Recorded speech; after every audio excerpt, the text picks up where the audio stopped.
This committee will come to order. Pursuant to notice, we meet today to mark up 3 bipartisan measures. Without objection, all members may have 5 days to submit statements for the record and any extraneous material on any of today's items. And we'll now call up the Ukraine Support Act, H.R. 4278. Without objection, the bill is considered read and open for amendment at any point. And after my brief remarks, I will recognize our ranking member, Mr. Elliot Engel from New York, and then any other member seeking recognition to speak on the bill. We will then proceed to consideration of a manager's amendment, then to an en bloc package of bipartisan amendments, and then to any freestanding amendments that may remain before the committee. Now, let me make the observation that Russia's armed intervention in Ukraine and its illegal annexation of Crimea have created an international crisis. And the danger, obviously, is far from over. President Putin has deployed Russian forces on Ukraine's borders and may yet attempt to carve off additional pieces of eastern or southern Ukraine. If we wish to prevent him from further aggression, then the United States and our allies must take immediate action to strengthen Ukraine's sovereignty, to strengthen their independence, to target responsible Russian officials and others in order to give the Russians second thoughts before they take any additional action. This bill provides much-needed assistance to Ukraine's struggling democracy, which will be tested in the presidential election that's scheduled there for May 25th. This includes security assistance. It also supports the reform of its police force and the removal of those responsible for the violence against peaceful protesters. In addition, it promotes economic reform, anti-corruption efforts, the recovery of assets stolen by former Ukrainian officials, and other urgently needed measures. This legislation enhances the availability of accurate news and information needed to counter the propaganda sent in by Moscow. And that propaganda from Moscow is being used right now to create confusion and fear and unrest in the country. And so this legislation will authorize increased funding for Radio Free Europe, Radio Liberty, and the Voice of America. And it will enable these institutions to expand their broadcasting in Russia. There will be additional reporters, additional stringers, so that in the Russian language, Ukrainian language, Tatar language, the languages spoken in Ukraine and this part of the world, there will be the ability for people to hear in real time what's really going on instead of just what is on Russian television.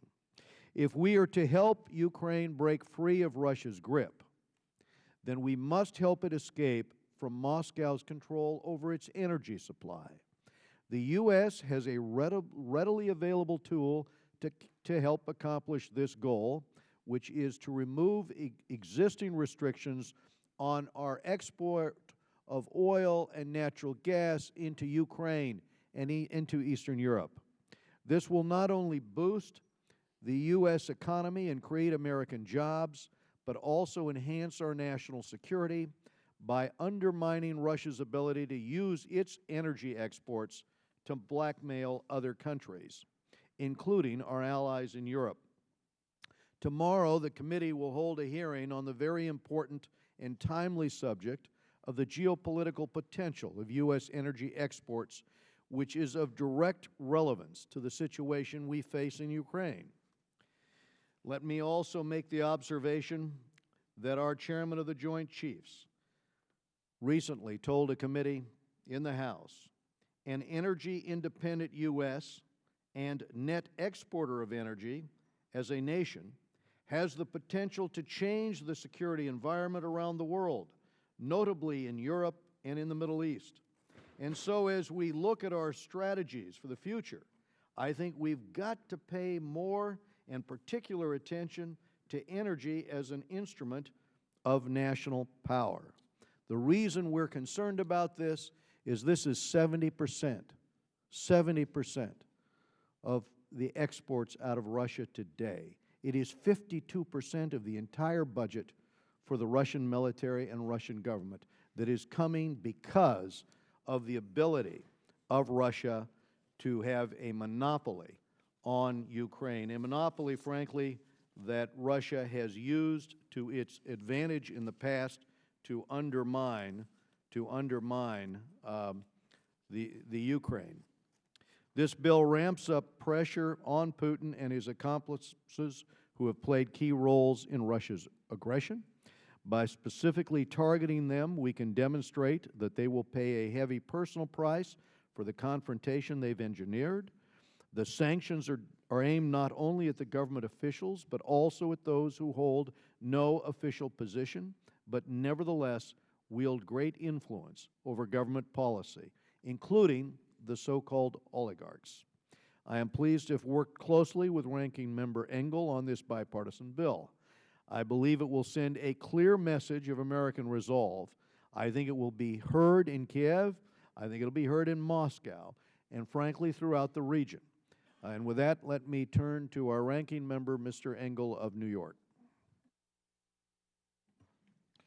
Mr. Chairman, thank you very much for holding this markup of the Ukraine Support Act. I am very pleased to be the lead Democratic co-sponsor of this legislation, and I want to commend you for once again working with us in a bipartisan way. I say this, and I cannot say this too often, that I wish the rest of the Congress would take its cue from this committee and to show that we really can work in a bipartisan way to do what's best for our country. President Putin's invasion of Crimea is a blatant violation of international law and also of Russia's commitments to its neighbor. The phony referendum he organized at the barrel of a gun has culminated in the first outright annexation of territory in Europe since the end of World War II. And now he is massing troops on Ukraine's border, greatly increasing the risk of further violence and conflict in Ukraine and the wider region. The United States must take a strong stand against this naked aggression. H.R. 4278 reaffirms our strong support for the people of Ukraine at this very difficult time. It authorizes assistance for the country as it seeks to regain its economic footing and prepares for democratic elections. It supports efforts to help Ukraine recover looted assets and professionalize its law enforcement, and it requires additional broadcasting to Ukraine and other countries in the region to counter the outrageous propaganda generated in Moscow while endorsing the deployment of international monitors throughout Ukraine. The legislation also supplements the President's efforts to impose sanctions on those responsible for violating Ukraine's sovereignty and territorial integrity, looting Ukraine's economy, and violating human rights in Ukraine. It sends a clear message to Putin and his cronies that Russia's reckless actions will have serious consequences. On that note, I'd like to commend President Obama for imposing sanctions that have already started to impact Russian economy and for leading the effort to suspend Russia's participation in the G8. Finally, the bill expresses support for continuing U.S. security assistance to Ukraine and reaffirms our commitment to the security of our NATO partners in Eastern and Central Europe. Mr. Chairman, the House recently passed legislation to provide $1 billion in loan guarantees to Ukraine, and the European Union has pledged $15 billion in assistance. But the most significant element of the international community's assistance to Ukraine will be provided by the International Monetary Fund. The IMF is now the most important international body for emergency rescue of countries facing serious economic difficulties. But the future of the IMF and our influence within that organization requires that Congress pass legislation to put into effect the 2010 plan to slightly adjust the voting shares on the IMF board and activate the IMF reserve account known as the new arrangements to borrow. The IMF is not in our committee's jurisdiction, but it is clearly in the interest of the United States that Congress act as soon as possible to maintain the IMF's critical role in international crises. I'm told that by passing IMF reform, it will ultimately mean about $6 billion of extra aid to Ukraine. I believe that we need to take a firm stance together, and we are doing it with this legislation. I think that Russia needs to understand that we are going to boost Ukraine, and so that ultimately the Russian aggression will prove a detriment to what they think they've done, rather than give them a plus because of the stealing of territory from Ukraine. This will only further our resolve to bring Ukraine looking westward rather than eastward. So we're making clear by passing this bill to the people of Ukraine that the United States is with them and that we are committed to helping them build a more democratic, prosperous, secure, and just Ukraine, as I said before, looking westward rather than eastward. So I urge my colleagues on both sides of the aisle to support this very important legislation. I thank you, Mr. Chairman. Thank you, Mr. Engel. Ms. Ross-Layton had asked for some time for a brief opening statement. Thank you so much, Mr. Chairman. This bill is important because it shows our strong support to the Ukrainian people, and it says to all freedom-loving friends and allies in the region that the U.S. will not stand idly by as Russia bullies its way in an attempt to rebuild another Soviet Union. The Obama administration must get tough against Russia by sanctioning more Russian oligarchs, by adding more names to the Magnitsky list, revoking the 123 agreement with Russia, and re-examining our PNTR agreement with Moscow. I would also like to thank you, Mr. Chairman, for including in the bill language to support the Iran, North Korea, and Syria Non-Proliferation Act, INCSNA. The language reasserts that the administration must comply with reporting requirements to fully implement this act, language that was approved by the full House of Representatives last Congress by a vote of 418 to 2. The reports have been delinquent for 4 years, and that is not acceptable. I would also like to note, Mr. Chairman, that I have a commitment from the full committee to move a freestanding INCSNA legislation through the House this year, and my staff is eager to work with your staff to make this happen. I thank the chairman for that. And while it is vital that we continue to support the Ukrainian people, we must not let this overshadow our Venezuelan friends who continue to be brutally oppressed under Maduro and his cronies. And that's why I have introduced a bipartisan bill. I thank the members of this committee who have co-sponsored it, H.R. 4229, the Venezuelan Liberty and Democratic Solidarity Act, which seeks to hold accountable violators of human rights of the Maduro regime, and I hope that we can mark up this bill soon, Mr. Chairman. 3 more were killed yesterday in Venezuela, and one of the opposition leaders, Maria Corina Machado, was stripped of her congressional seat by Maduro. Why? Because she had the audacity to come to the United States here in this shining city on the hill to speak in front of the OAS. She was denied the opportunity to speak before the OAS, and now she's potentially facing a charge of treason for coming to speak here. So I urge my friends and colleagues to hold those accountable who are violating the human rights of and the dignity of others in Venezuela and throughout the entire hemisphere. I thank the chairman for the time. Let's go to Mr. Brad Sherman of California. Thank you. I think it's important that we adopt bipartisan legislation as quickly as possible, and that we avoid controversial and partisan division, and avoid those divisive elements that are only tangentially related to helping the Ukraine. I think it's important that the sanctions provisions give the President flexibility, especially because there are going to be some individuals who our intelligence indicates inside the councils of Russia are trying to push toward restraint. And there will be others in Putin's circle who are pushing in the wrong direction. And so we need to calibrate these sanctions person by person, and I think can only be done by the executive branch. Putin comes off looking tough and trying to look victorious, but we should point out that he has in effect seized the consolation prize. If there will be those in Moscow who will ask the question, who lost the Ukraine? because they had a pro-Russian government in Kiev, and now they have a Russian government only in the Crimea.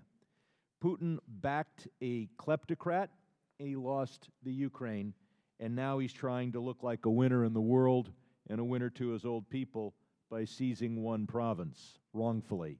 Because that seizure was wrongful, we have to impose sanctions to show that we are dedicated to the concept of territorial integrity and the rule of international law.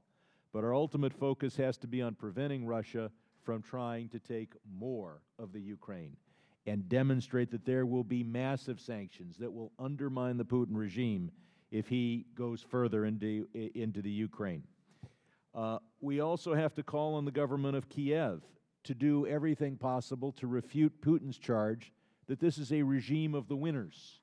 This cannot be, at a time of national crisis, anything other than a government of national unity. We need to see the Ukrainian government do all that it can to involve those who were elected, and there was a majority, in the Party of Regions. Those who are open to the use of not only the Ukrainian language but the Russian language, and those who are willing to continue to consider federalist principles and the devolution of power to different regions, all to show that this government in Kiev is not going to represent just Maidan, just Western Ukraine, but even those Russian speakers in the South and the West. Finally, as to energy exports from the United States, that over a period of decades might lower energy prices and affect the revenues of Saudi Arabia, Iran, Moscow, and others. But I don't think that a country like the Ukraine that does not have a single LNG import terminal is going to be affected in the short or medium term by whether we export natural gas. I don't think we're, while technically we could export petroleum, we will be importing far more petroleum than we export for many years to come. So there is a brewing controversy on whether we should drill and export some oil and maybe more natural gas. I'm hoping that our focus today will be on things that affect the Ukraine in the short and medium term, and I yield back. Yeah, just to recognize myself for a minute, I very much agree with the gentleman from California on his point for all Ukrainians to contemplate this issue of national reconciliation. It is at this time that Ukrainians in the East, the South, the West, all really need to figure out how to send the message that all Ukrainians are welcome, regardless of language, regardless of ethnicity. On, however, the issue of gas, we have already seen Hungary and Poland. We've seen the ability of the use of the gas lines that exist in Eastern Europe with a reverse flow of that gas to send 2 billion cubic meters last year into the Ukraine. The Ukraine is in this tenuous position, and frankly, Russia's annexation was made easier by the energy grip it had. The fact that if we get energy or gas into Eastern Europe, that we can use existing pipelines to get it to the Ukraine is an important consideration.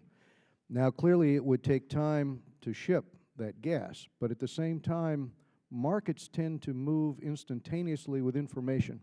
And if we telegraph the message that that is our intent, then we already begin to see the impact of that on the futures market of gas. Gazprom really is the state-controlled gas company that Putin has used to cut off the supply to Ukraine. And earlier this month, it did this just as it did in 2002 and 2009. Gazprom, recently I read in the financial press, is now saying it's going to double the price Ukraine pays for natural gas, which would really cripple the economy there. So that is why, Mr. Sherman, that is why I raised this as a consideration, a geopolitical tool here that could be used in order to send the message that we've got a strategy in order to undercut the ability of Putin to do this. Do any other members seek recognition on the base text? Mr. Shabbat. Thank you, Mr. Chairman. Move to strike last word. I want to commend you and the staff for getting this timely legislation on Ukraine before the committee this morning.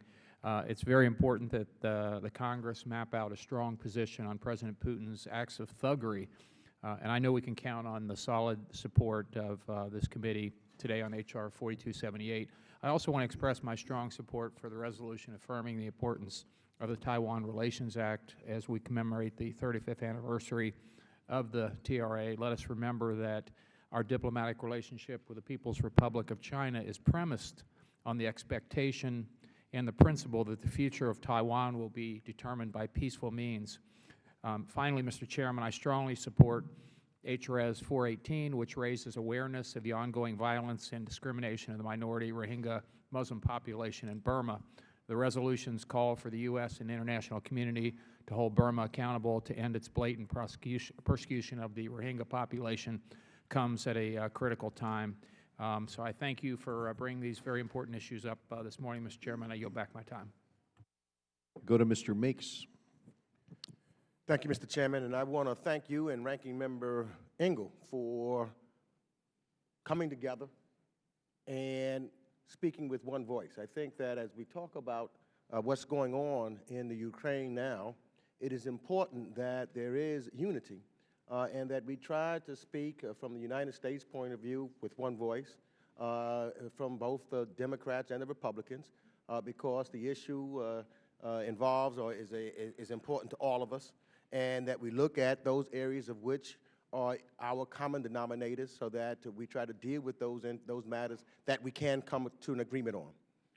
Likewise, I think it is also important, and I think that the President of the United States has been doing a good job in making sure that we are not speaking with one voice as the G7 is currently meeting and operating, that we have to listen to the voices of our NATO allies. Because if it's just something done on a bilateral area and not in a multilateral area, then that divides us and it weakens us and the resolve to make sure that that Mr. Putin doesn't go further or look to divide us from our allies. So it's important as a conversation and the President's negotiating that we're doing certain things and we take into consideration our NATO allies and their position and how far that they can go and move, and we lead in that direction because, the dialogue and the conversation. But if ever we get to the point where we say that we don't care what they think or how it affects them, then it will affect us also in a negative way. It will affect the leverage that we will have on Mr. Putin. So we've got to make sure that we are mindful of, where our allies are. Especially, I know I've talked to some members yesterday from the German parliament, and they have deep concerns in regards to Mr. Putin and moving forward and wanting to make sure that we stay in lockstep. They stay in lockstep with the United States. They have some other problems also, and they want to make sure that those are listened to, that we work together. And I think what I've heard by the President talking about that if there's some further movement by Mr. Putin, then our allies are ready to escalate the sanctions, and we should be ready to move forward and get and tighten those sanctions in that regard. But I just want to be mindful. It's easy to say sometimes to go to war or to send weapons or do that. That's the easy thing to do. It's the hard thing to do sometimes, to sit down and try to figure out how we stay in line with our allies and work together. And I hope that they do that. I hope that we do that, because just as it's important for us to stay together and come together, it is important for us to make sure with our international allies. And to that regards, we talked about, our colleagues to the West. It's important for us to be re-engaged and reinvigorate those relationships. And so as we talk about the Ukrainian issue, we've got to make sure, and I couldn't agree more with what you said, Mr. Chairman, and what Mr. Sherman said about the Ukrainians coming together. It is now time for them to unite, to speak with one voice also. That's tremendously important. It's important for us also to make sure that right now, not waiting until another time, that we engage with the Moldovians and the Georgians and the people from Azerbaijan and all of the other countries in the region, that we are talking to them and they know that we have an interest in their overall well-being, in their economy, and in their democracies. Let's not wait until there's something else that happens and then we all of a sudden are jumping in.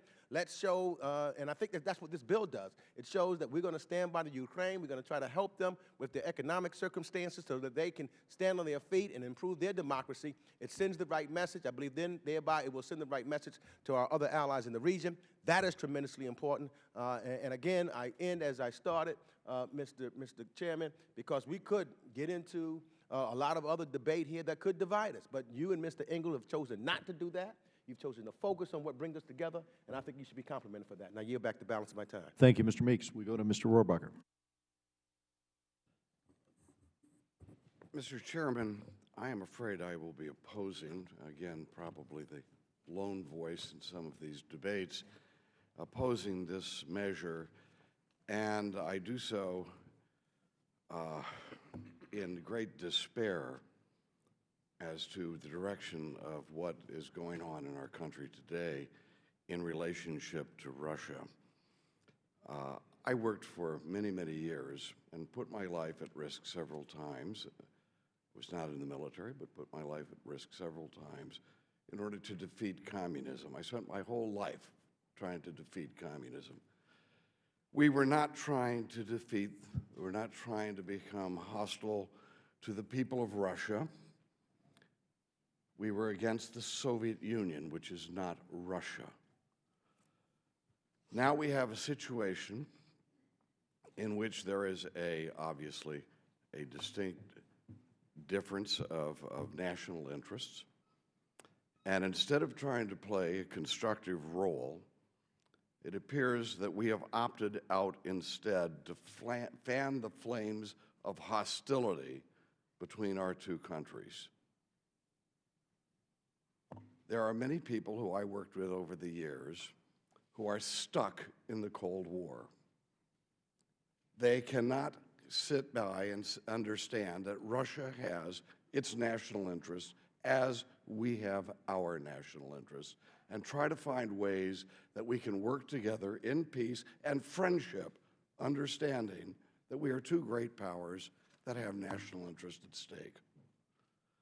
I do not, in this particular debate, if we are to be listened to and try to find a peaceful solution, the Russians have to respect that we are there trying to find a solution, not trying to utilize this controversy as a means of defeating them and pushing them into a hole, because after all, they're Russians and they're thugs and they're gangsters, and of course our people would have never committed such crimes as sending an army into Crimea.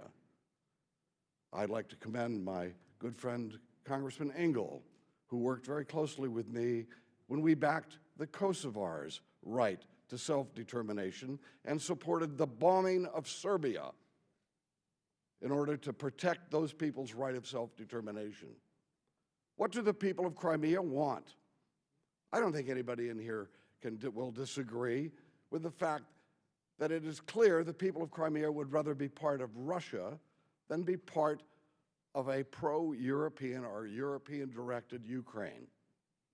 Well, the people of Crimea, just like the people of Kosovo, had their right of self-determination, or should have. I think Russia was wrong. I think Putin was wrong in trying to send in a military force. I think that clouded the issue. But the hypocrisy on our side of trying to suggest this is out-and-out aggression for the people of Crimea to have their will to be part of Russia is a little bit overwhelming. I remember just more recently than Kosovo, I remember, didn't we support South Sudan breaking away from Sudan? Yes, we did. Well, let's be just in our criticism. Yes, Putin should not have sent in those troops. But this was, and again, he should not have had he shouldn't have had the wording they had on their referendum in Crimea. They could have had an adequate wording on the ballot. And yes, they should have had the OSCE in to determine what the people of Crimea want officially. But in our heart of hearts, we know that the people of Crimea and especially those of us who have been there. 10 years ago, I visited Crimea. They all spoke Russian. Now, what is that? It's an historic reality, unfortunately, because Stalin murdered so many people there and ethnic Russians moved in, and we know that. And we're sorry about that. But self-determination is based on people who live in a given territory determining their future. And in this case, the Russians are supporting the people of Crimea's right to determine where they want to go.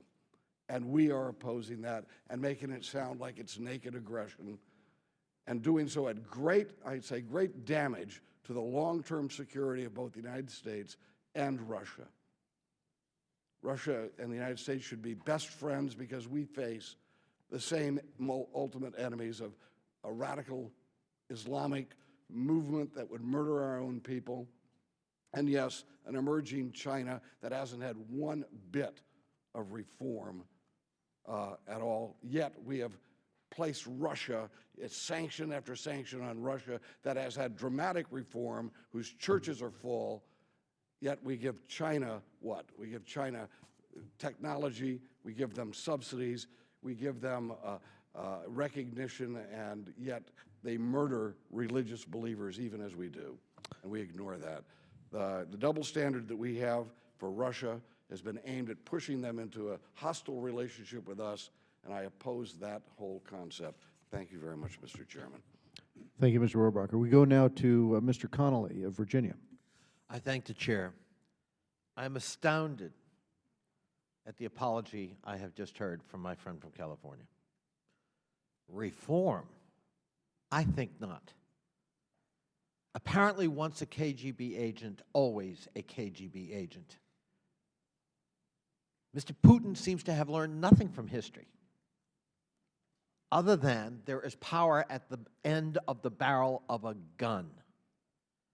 To cite Russian speakers in Crimea as a rationale for one of the most audacious power grabs in the 21st century, in Europe no less, forgets history. Crimea was settled by Stalin by Russian speakers, and he expelled and executed the native population of Crimea. And this so-called referendum in Crimea was also done at the barrel of a gun. Russia's interests weren't threatened in the Crimea. The new government in Kiev never abrogated the treaty that allowed Russian privileges, naval privileges, through 2042. The Ukrainians didn't occupy Russian military stations in the Crimea and around the region. It was the other way around.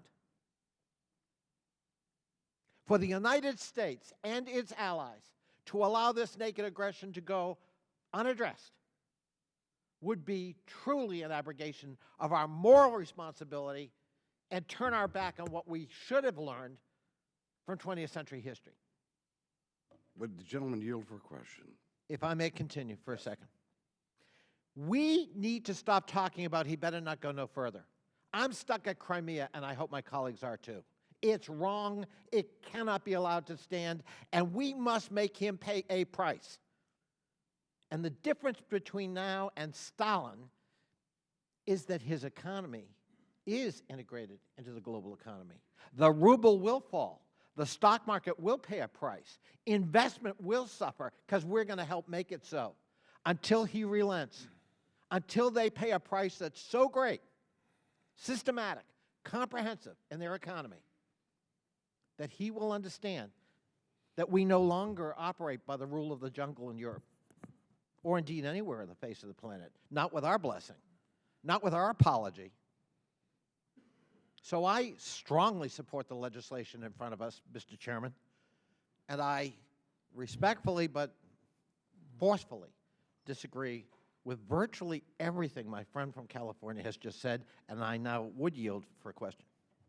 The question is, I would take it that you also opposed America's support for the people of Kosovo and the South Sudan for their self-determination And could you cite any polls that indicate that the people of Crimea, every indication that I have seen from the experts indicate that they overwhelmingly want to be part of Russia. Do you have any polls that indicate any different? Well, you've asked several questions. I decidedly see Kosovo and South Sudan as distinctly different. Both of those were, in fact, subject to international sanctions, to international controls, and to, in the case of Kosovo, concerted NATO action pursuant to law, pursuant to statutes that govern that action.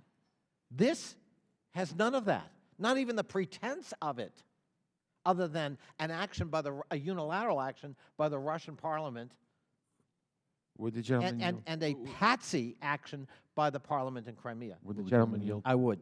Thank you, and I agree with everything the gentleman just said. Let me say to my friend, my colleague from California, who really stood with me and others very valiantly throughout the entire Kosovo war in 1999, and has been a strong supporter of human rights. But I disagree with him tremendously in trying to say that there's any kind of analogy between what happened in Crimea to what happened in Kosovo. I don't believe that every separatist movement claiming some kind of referendum should be allowed to form either an independent country or to be part of a power grab. What happened in Kosovo was genocide. That didn't happen in Crimea. What happened in Kosovo was the Serbian leaders trying to drive every ethnic Albanian out of Kosovo, and the ones that he couldn't drive to actually murder them. That was a situation that came about by the actions of the Serbian government. So I think to draw any kind of analogy whatsoever between what happened in Kosovo to what happened in Crimea is just incorrect. We don't think that every minority group or majority group that's part of another country has a right to declare its own country, but when genocide is happening, I think that tilts the balance, and that's why NATO, as Mr. Connolly points out, uniformly said enough is enough and intervened to stop the genocide. So no analogy at all between Crimea and Kosovo. Mr. Chairman, I know my colleague Brad Sherman wanted to ask a question. Would the chairman indulge me to yield to my colleague? If you wish to yield at this time, that would I be thank the chair. I'd just point out the people of South Sudan were faced with mass murder, perhaps genocide. The people of Kosovo were faced with mass murder and ethnic cleansing. And the people of Crimea saw that their rights were being protected.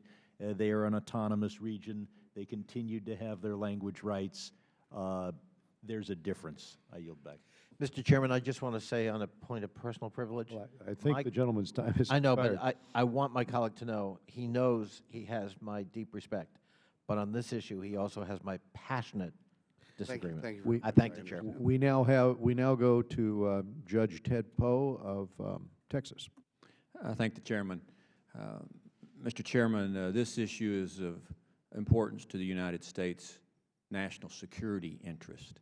I think we are living in a fantasy land if we think that the bully bear Putin wants to be nice to the neighbors that surround him. That is absolutely naive. He watched as we watched when the Russians invaded Georgia. There was a little bit of press worldwide about the invasion of the Republic of Georgia, and I'm not talking about the state of Georgia. In the South, I know some of my Georgia friends are concerned about thinking that Georgia has been invaded and they didn't know about it. But in any event, he watched to see what we would do. He took 1/3 of the country. We said, that's not nice. You shouldn't do that. You're invading a sovereign country. And we moved on. And he's still there. 1/3 of Georgia is still occupied by the Russian army. The West, the world, did nothing. So he then looked at the Crimea. That was next on his list, and I agree with my friend from Virginia. We should be concerned about Crimea first before we're wondering about whether he's going into Moldova, the rest of the Ukraine, Estonia, Belarus. You know, those are possibilities. And what happened in Crimea? He marched in. We watched. And dealing with Putin, he has started Cold War II. We should be aware of this. And whether we like it or not, he chose this activity. So I think it's in our national security and the security of our allies and our friends that he be told, no, you can't do this without some consequences. This legislation presents those consequences to the Russian bear, letting him know, nope, you're not going to get away with it this time. And so I have, as mentioned earlier, I have great respect for my friend, Mr. Rohrbacher from California. But on this issue, I think we should act decisively, and act with the appropriate measure of sanctions to let the Napoleon of Siberia know he can't just invade countries and the rest of the world just moves on. And there should be consequences. I support the legislation. Would the gentleman yield time to the chair? I certainly will. Well, thank you. I did want to make one observation here, Mr. Poe, and that is what we're not talking about is a revival of the Cold War. What we are talking about is trying to get some leverage on Russia in order to wind down this situation. And I think we should be clear here. We're not reviving confrontation. The individual who did that is the head of state for Russia. And he obviously has the ability to wind this down, but if we put additional pressure on him and those close to him, I think we might have considerable more success at this than we have in our attempts to cooperate with him over the many years where he has rejected the approach of cooperation and he's chosen aggression.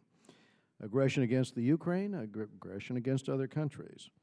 I don't think we can allow him to proceed unchallenged, or we're going to be faced with this challenge again and again. There will be other unnecessary crises that will result if we don't move decisively. So, yes, the United States stands ready to cooperate with Russia, but we need to give an incentive for Russia to cooperate with us. Again, this is one of the reasons why I have suggested that by bringing competition into this with respect to gas into Ukraine and Eastern Europe and breaking the monopoly that Russia has, it's 70% of the export out of Russia. It is 52% of the entire budget for his military and government.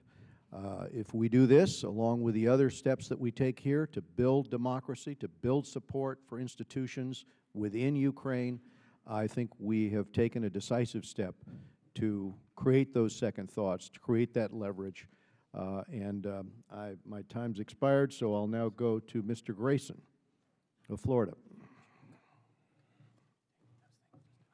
Thank you, Mr. Chairman. Thank you, Ranking Member Engel.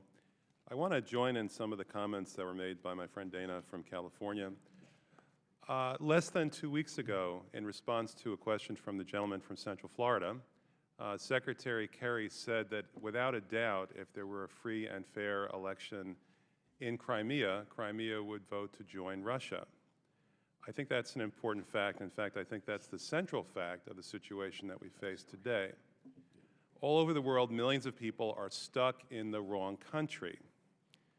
And the great accomplishment of the 20th century was to see the end of colonialism, the end of colonies, millions and millions of people stuck in the wrong country by means of military force by European powers. Maybe the goal of the 21st century is to see the fulfillment of that principle, that groups of people can join together and create a country, join another neighboring country, be part of the country that they want to be part of, the principle of self-determination. We can't ignore the fact that 2 million people in the Crimea feel that, at least until now, they were stuck in the wrong country. This situation was created when, in 1956, Khrushchev, as a gift, gave the Crimea to the Ukraine. At that point, it didn't matter too much because both the Ukraine and Russia were part of the Soviet Union. Since the dissolution of the Soviet Union at the beginning of the 90s, it's mattered a lot. And in fact, there are Russian speakers, large groups of Russian speakers who are now beyond the border of Russia. And one of the great issues of Russian foreign policy for the past 20 years has been, what do we do about that? How do we deal with the fact that there are substantial numbers of people who are now outside of our border, who identify themselves as Russians, are ethnically Russians, are culturally Russians, are indistinguishable from the people within our borders? The old Soviet Union contained 15 states with borders that were arbitrary. Now, there are actually parts of the old Soviet Union that are fundamentally different from Russia. For instance, if in fact we saw Russian military action against Lithuania, obviously we would repudiate that. We would do everything we could to stop that. The Lithuanians historically, ethnically, in terms of religion, in terms of culture, are fundamentally different from the Russians. The Crimeans are not. In one election after another, in the entire 20 years that the Ukraine has been an independent country again, since it was an independent country hundreds of years ago, the Crimean population has shown that it is loyal to the Russians, it identifies with the Russians, it has voted over and over again with the Russian party contesting elections in the Crimea. Now, recently we saw that the candidate whom the Crimeans supported by over 90% of their votes, the Russian-speaking candidate, was thrown out of office. Now, you may say that he was thrown out of office for good reason. There are allegations against him that he was corrupt. There are allegations against him that he used the military against his own people to stay in power. But the fact is, from the perspective of the Crimeans, their leader, the one that they placed in charge of their country, was thrown out of power. So it should come as no surprise, as Secretary Kerry recognized, that the Crimeans had had enough and they wanted to leave this artificial entity called the Ukraine. Now, in fact, the Russians did assist. They assisted by disarming the local Ukrainian army and navy. That's what they did. They did it virtually bloodlessly. They did that so that the Ukrainian army and navy could not interfere in the referendum that was held. That's the fact of the matter. Why are we pretending otherwise? Why are we speaking about naked aggression? Why are we speaking about stealing Crimea? Why are we speaking about bullying, or the new Soviet Union, or thuggery, or audacious power grabbing, or bully bear Putin, or Cold War II? I'm surprised that Judge Poe didn't tell us that he is sad that the Iron Curtain has descended over Sevastopol. The fact is, as the chairman has recognized, this is not some new Cold War that's occurring. In fact, it's quite the contrary. We should be pleased to see when a virtually bloodless transfer of power establishes self-determination for 2 million people somewhere in the world, anywhere in the world. And in fact, what we're seeing here instead is the vilification of Putin, the vilification of Yanukovych, the vilification of anybody who we try to identify as our enemy. Before it was Saddam Hussein. Before that, and since then, it's been Assad. This does not help. The basic provision here, the basic principle here is self-determination. That's what's happened in the Crimea, and it's not for us to determine otherwise. I yield back. Yeah, would the gentleman yield for Yes. a minute? I thank the gentleman for yielding. I want to make clear that the adjectives used or referenced are not the adjectives we use in this carefully worded resolution, first of all. Second, the problem or the difficulty isn't so much with the example of a Lithuania. The problem is with the example of an Estonia or Latvia, countries in which people were moved out during Stalin's tenure into Siberia and replaced with ethnic Russians, so that today in those two countries you have strong minorities of Russian speakers in Estonia and Latvia. You have the same situation in Crimea to a greater extent, because in Crimea the majority of the ethnic population in fact perished in the gulags. And so with the in-migration of Russian speakers into the area, you have a different circumstance. The part of the problem in terms of the way in which the referendum was held was clearly it was unconstitutional, it was illegal, it occurred under Russian military occupation and coercion. But you also had a situation where opponents were silenced, international monitors were barred, and most importantly, voters were not given the option of preserving Crimea's current status with Ukraine because the only choice on the ballot was independence and de facto independence.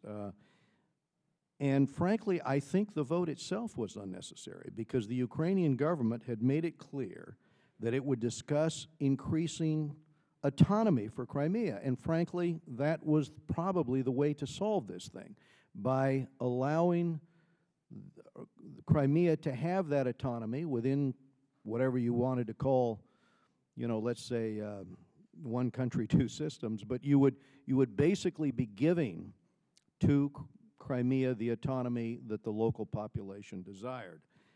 The presidential elections that are now planned for May 25th are going to provide a legitimate opportunity for all Ukrainians to make their voices heard on the future of their country. I'm going to lead a delegation there in April. We are going to speak to all factions in the Ukraine. Mr. Sherman spoke to the issue that we want to convey, one of an attitude of national reconciliation for Ukrainians. But right now we are faced with a certain challenge, and that challenge is, if we do not send a strong message here, what happens with respect to Estonia or with respect to Latvia if a similar situation surfaces where the argument is made that a Russian population lives within those two countries? And we can, of course, extend that to any number of countries on the periphery of Russia, as you've pointed out. I think that we have got to get back to a process whereby this is done in consultation with the international community, and there isn't an excuse given for Russia to move aggressively on other countries, using as an argument, frankly, propaganda that is not really occurring. And the propaganda component of this was the thought that ethnic Russians were being beaten. This is why in our legislation, one of the most important aspects, to me, is also the inclusion of Radio Free Europe, Radio Liberty broadcasting into the country in these languages to allow ethnic Russians to know in real time what's actually happening in the country to offset propaganda. But I did want to bring up those points with respect to the underlying resolution. We are going now to Mr. Smith of New Jersey. Thank you very much, Mr. Chairman and Ranking Member Engel, for introducing this comprehensive legislation to support Ukraine in its urgent effort to meet its current crisis, including by building up its democratic institutions. Russia's land grab in Crimea violates the core principles of the bilateral and multilateral treaties between Ukraine and Russia, the Budapest Memorandum, the United Nations Charter, as well as the Helsinki Final Act.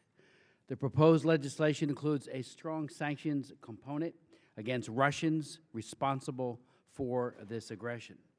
H.R. 4278 also authorizes targeted sanctions against Ukrainians involved in undermining the democratic processes and provides assistance to the Ukrainian government for identifying and recovering stolen assets. It is, after all, these criminal officials, including and especially Yanukovych and his cronies, who have so harmed the Ukrainian people and placed the country in the vulnerable position which Russia has ruthlessly exploited.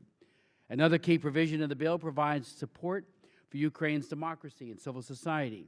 And here I want to recognize the importance of supporting as well the faith-based groups and organizations that played such a prominent role on the Maidan and in supporting the movement for democracy and the rule of law.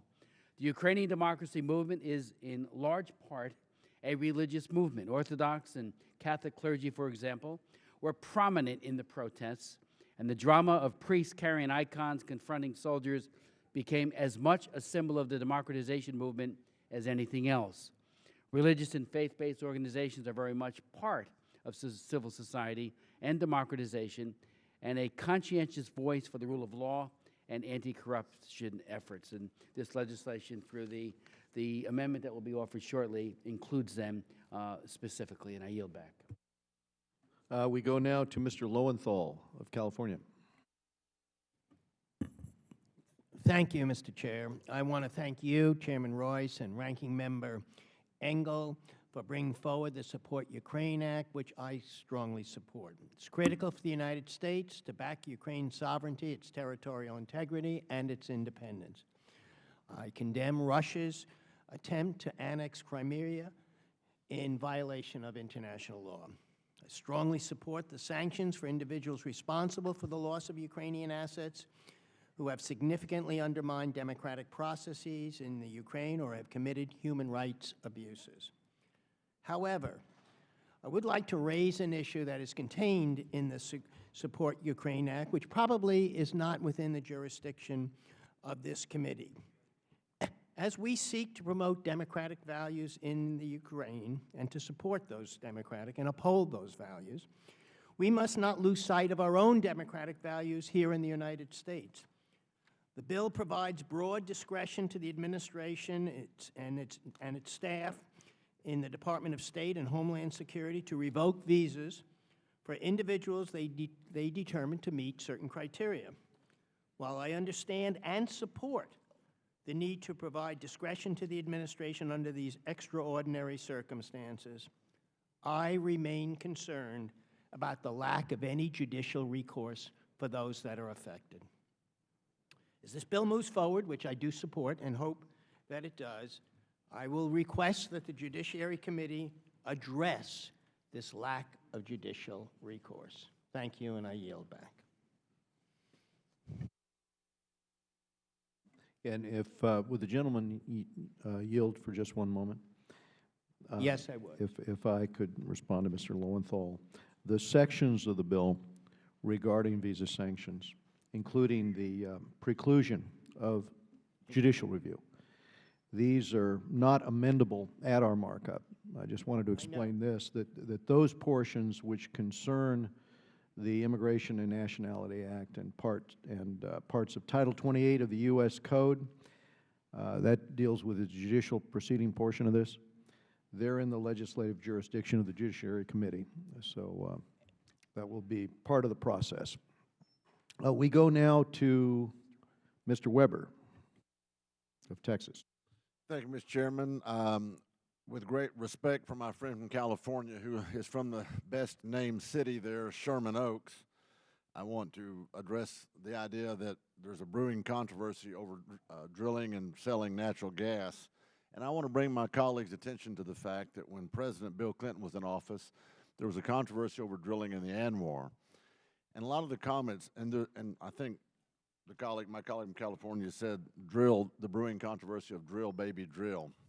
There was a bumper sticker that was very prevalent in Texas back during the controversy over Anwar that said, drill here, drill now, pay less. Joaquin, you might remember that. And the comments were made, those who were against drilling in Anwar, that, look, it would take 10 years for any of that oil to reach us. By the time the permits were done, by the time the pipeline was built, by the time production was done, it would be 10 years before we'd see any of that oil. It's pointless.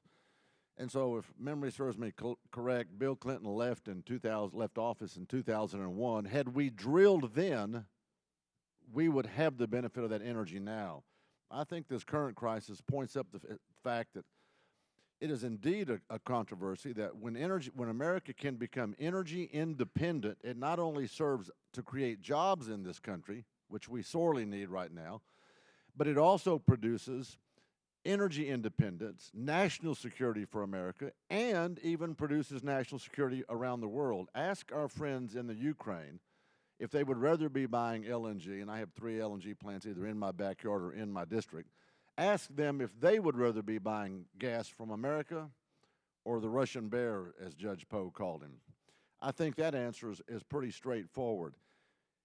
We cannot, in my opinion, ignore the fact that this is a national security controversy, if we want to use my colleague's words from California, but that it is an important one that needs to be had. And had we drilled in the Anwar 15-plus years ago, we would be in a lot better shape. The world would be a safer place. So the question I pose, 10 years from now, are we still going to be saying, oh, we've got this brewing controversy about drill for natural LNG and natural gas and export it to other countries? It means jobs for us. It means a balance of trade for us. It means national security for us.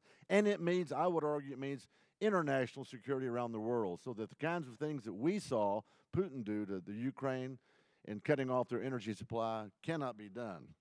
Now I'm going to switch gears to Part B. When you have a Crimean legislature that votes unanimously to be re-annexed into Russia, where are the people to stand up and say no? And I was told by one of my colleagues when we last had this discussion, well, if you had a gun aimed at your head, you'd say no too. You would have joined, rather voted for annexation. And I reminded him that 56 signers of our declaration signed their name to a document, stuck their finger in the face of the eye of the biggest tyrant in the world, King George back then, this big, most powerful country with the most powerful army. And in signing that declaration, they signed their death warrant knowing that they would either be shot on sight or hung as a traitor.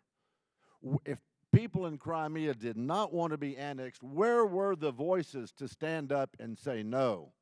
So it troubles me that we're guaranteeing them money and that we're getting involved, as my friend from California, Congressman Rohrabacher, says, in a situation where clearly it seems as if either they were unwilling to stand up and fight for their own liberty or unwilling to pay that price, and yet we're going to get involved and we're going to get between the two. That's very troubling. I have great respect for Chairman Royce. I've been overseas with him and watched him amongst the other countries and the knowledge he has and the way he's respected. So I'm going to wrestle with this one.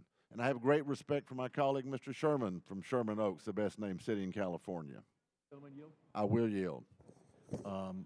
We're about to have hearings on the whole issue of energy exports. My hope is to keep that out of this resolution here because it can be controversial. Had we drilled in Anwar, there are various things that would have happened, but I think that Russia would be earning just as much for every barrel of oil that it exports as today. I don't think it would have affected world prices. And I would point out that in Japan now, they're paying triple what we are for natural gas. They're paying 1.5 times what they are in Germany, and I doubt that we're going to see a decline in what Europe is willing to pay for Russian natural gas, knowing that the Japanese are there as potential buyers. I yield back to the gentleman. I thank the gentleman for his comments, and Mr. Chairman, I will shut up and yield back. Thank you. Thank the gentleman from Florida. We're going to have to move to consider the manager's amendment en bloc and other amendments. I've got Ms. Frankel from Florida seeking time, and Mr. Keating. I thought I would recognize them and then try to move to, since we're going to have members who are going to have amendments. But let's go now to Ms. Frankel. Thank you, Mr. Chair. And I do support this act. I've enjoyed this debate, and I would like to raise 2 questions, and then I would yield my time to those who would like to answer. And this has to do with the proliferation of nuclear weapons.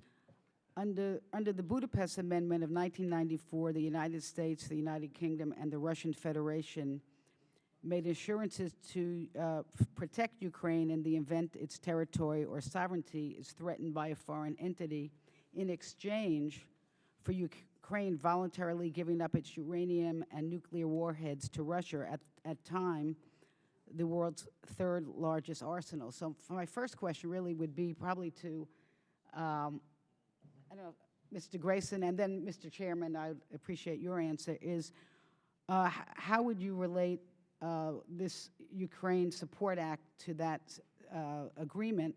And secondly, do either of you believe that this act will in any way affect negotiations either with Iran, about Iran or Syria?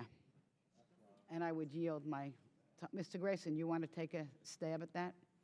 Yes, I think it is fair to say that the Russians have skated around the agreement that they signed 20 years ago. I think that there's a great deal of troubling details with regard to how this situation has unfolded. I think the chairman quite accurately enumerated many of them. The question for me is whether that somehow trumps the desire and the need for the people of Crimea for self-determination. In my case, I think it doesn't. That doesn't mean that we need to overlook the fact that the Russians appear to have violated the agreement that you mentioned, overlook the fact that the Russians doubled the legal amount of soldiers that they had in the Crimea leading up to the referendum, and a number of other irregularities. But I don't think that we're on the right side of history, as President Obama might say, if we're standing against the right of the people of the Crimea for self-determination. Mr. Chair, or maybe Mr. Engel, could you answer that question, your thought of how the Budapest Memorandum of 1994 relates to this discussion? Would you repeat that question? Yes. There was a Ukraine. My understanding is Ukraine voluntarily gave up its nuclear arsenal with the promise from the United States, United Kingdom, and the Russian Federation to protect their sovereignty. So it seems to me there may be some precedent or implications if we do not move forward with this type of act. But I just wanted to get your sense of that. Well, I would just point out that the political document that you refer to, Ms. Frankel, was not a security treaty. The United States is not bound under that document. And so I don't think that is relevant to the debate of the resolution here, nor do I think this resolution complicates in any way the suggestion that I think you're alluding to. No, I think it's, well, I think it's, Mr. Chair, if I may. Yes, maybe, No, perhaps I don't understand yeah, right. exactly No, the I mean, I thrust of the think it question. supports it. I think that just in terms of precedent, I mean, if we do not back up in some way an agreement, we got Ukraine to give up nuclear arsenal with an assurance to maintain that we would protect their territorial integrity. Obviously, Russia is violating that. Ms. Franco, if you yield, Yes. to me, I think you're right on the money with that one. Absolutely, that was signed at a time when Russia perhaps felt more vulnerable than it feels now, and Putin feels strengthened now, but for many reasons. Part of which is the energy revenues that he gets, making Russia a power again, and therefore he's conveniently neglecting, abrogating, or whatever it is, agreements that Russia signed back then, because he feels he's stronger now, he's a bully now, and he can afford to do it. So I think you're quite right. This legislation stands up to that and says that there's bad faith by Russia. It's not simply a matter, some of my colleagues have put it, of self-determination. It's a matter of Putin being a bully because he just feels that he can be. Thank you, Mr. Chair. Would the gentlelady yield? And the point, again, the point I was making is that the document itself does not require a military response, clearly, but prudence, logic would dictate that we take what steps we could to leverage the conduct of Russia in order to in order to penalize Russia for violating the agreement that Ukraine made, as you have articulated, and so that Russia understands that there will be a consequence in the future if this conduct continues. And I think what gives us all pause is the speech that he made to the Duma recently, in which he said the boundaries of Russia are not the boundaries of the current map of Russia, that Russian populations anywhere are considered part of Russia. That type of extraterritoriality is perhaps a signal that we have to beware of other intentions, and hence prudence would suggest that we need to move decisively with leverage in order to put pressure on Moscow not to attempt this. And Mr. Keating. Thank you, Mr. Chairman. I just want to close and frame this resolution that I am supporting, this legislation, this way. What was done and what Russia did was illegal. Now, there are other means of dealing with issues of autonomy. There are international ways to deal with that. and with Kosovo, they did that with the Security Council. It can be done under the Ukraine Constitution, and the Prime Minister has made clear that he's open to discussions and dialogue on these issues of autonomy. If it's done legally, everyone's rights, including groups like the Crimean Tatars, everyone's rights are better protected. That's the way it should happen. The way it's happened has been at the barrel of a gun. That's what this legislation addresses, the illegality of what was done, and I don't think that should be lost on us, and I yield back. I thank the gentleman for yielding back. If there are no further speakers on the underlying bill, I recognize myself to offer a manager's amendment, which was provided to your offices last night, and the clerk will report the amendment. Amendment to H.R. 4278 offered by Mr. Royce of California. Without objection, the manager's amendment is considered read, and I'll recognize myself briefly to explain the amendment. This amendment includes several items which were shared with the ranking member yesterday and which were distributed to all members' offices. There are also additions from other members of the committee, Mr. Smith and Mr. Cicilline. As I noted in my opening statement, the underlying legislation is a strong message of support for Ukraine and pushes back against Russian aggression, and this amendment contains a few more items in support of that cause. Importantly, the amendment allows for the President to target those corrupt officials closest to Putin, targeting them for their asset and visa bans, and last week 4 individuals and 1 financial institution were targeted for providing material support to Russian officials. We can and should ramp this up. This is Putin's power base, expropriation, corrupt government contracts, bribery. It's all rampant, and it is all despised by the Russian people. And this provision lets them know whose side we are on. The amendment also calls for close scrutiny of Russia's efforts to arm Bashar al-Assad in Syria, and I appreciate Ms. Ross-Layton and Mr. Cotton's close attention to that issue. Moscow's support has been essential in Assad's 3-year slaughter of his own people. The amendment also calls for a determination as to whether or not Russia is in material breach of the INF Treaty. There is recent credible reporting that Russia has violated this treaty. The administration owes Congress, I think, a determination in this regard. And on security assistance, the amendment answers increasingly bipartisan calls to do more to help improve the capability of Ukraine's armed forces, which have been neglected for decades. And lastly, the amendment includes several technical changes to perfect the language in the underlying bill. So do any other members seek recognition to speak on the manager's amendment? I'll go to Mr. Engel. Thank you, Mr. Chairman. I want to speak in strong support of the manager's amendment. I want to tell our colleagues specifically what the bill does, what the amendment does. It amends the base text as follows. It adds language on Ukraine and human rights. It adds language on community and faith-based organizations in Ukrainian civil society.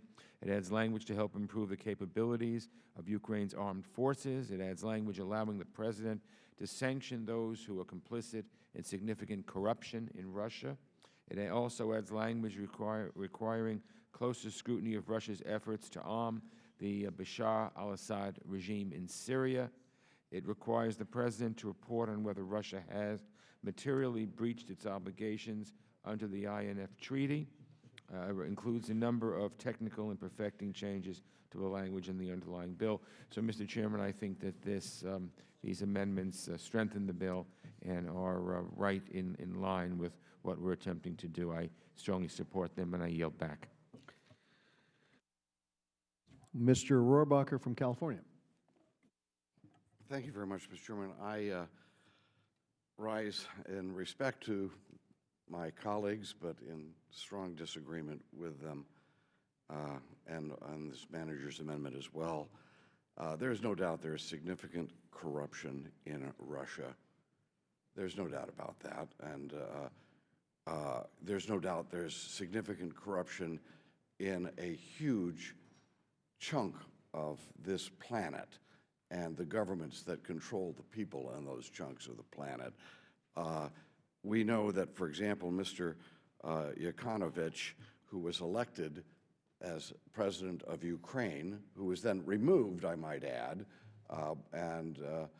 from being the president of Ukraine, that he was elected because the people that we had supported, and I say we because I was deeply involved supporting this Orange Revolution they had conducted themselves in a very corrupt way, and the people of Ukraine were upset with the pro-Western group that had been put in place, and they elected this pro-Russian Yanukovych, I guess you pronounce his name, and they elected him to be their president, all right?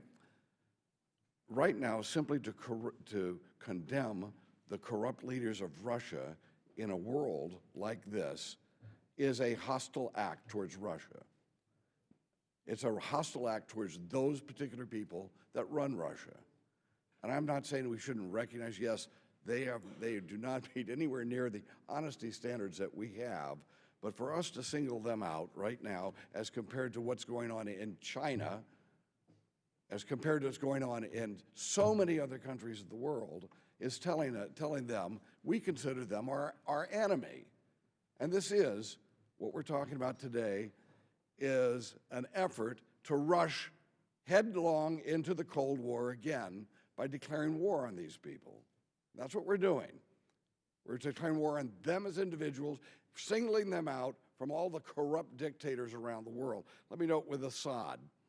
Yes, I think Assad is a corrupt dictator, and he's had a rotten regime in Syria, and Putin has supported him. But of course, our guys support al-Qaeda, the people who murdered 3,000 Americans on 9/11.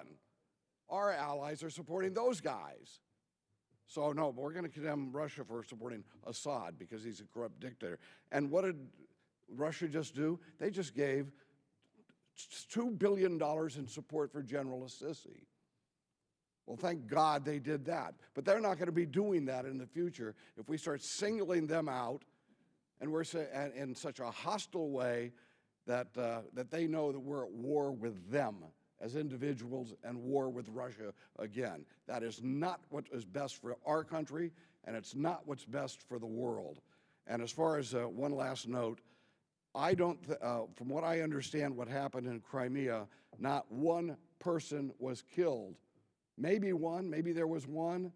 What happened in Kosovo when we were supporting self-determination, which we should have supported, and in Sudan, we're talking about thousands of people who lost their lives. Yet we have to go and condemn the Russians, of course, when no one lost their life in an attempt to make sure the people of Crimea had a right to control their own destiny and their own self-determination.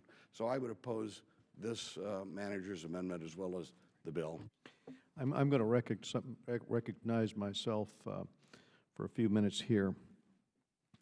At first, I want to make it clear that this bill includes measures to address and sanction corrupt Ukrainian officials as well. Asset seizures, sanctions, visa bans all apply in this legislation to those Ukrainian officials involved in that kind of conduct, but it also applies to the Russian oligarchs that have been involved in this situation. Why? Well, for one reason, we should look at every bit of leverage we have in this situation in order to put pressure on Russia to make certain that Moscow does not move into southern Ukraine or eastern Ukraine or in other territories. And second, corruption is the most despised activity in Russia today. It's one of the reasons Russians view the actions of the state as so irresponsible. So it's not as though in targeting corruption related to these activities, we're doing something that runs cross-current with the interests of the people in Russia.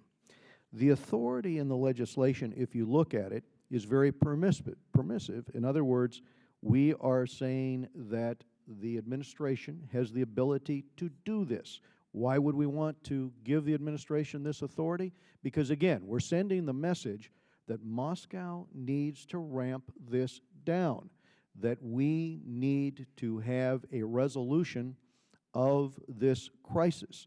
And the only way we're going to get there is if we have significant leverage here. So there's a lot of flexibility involved in the language that we have in the document.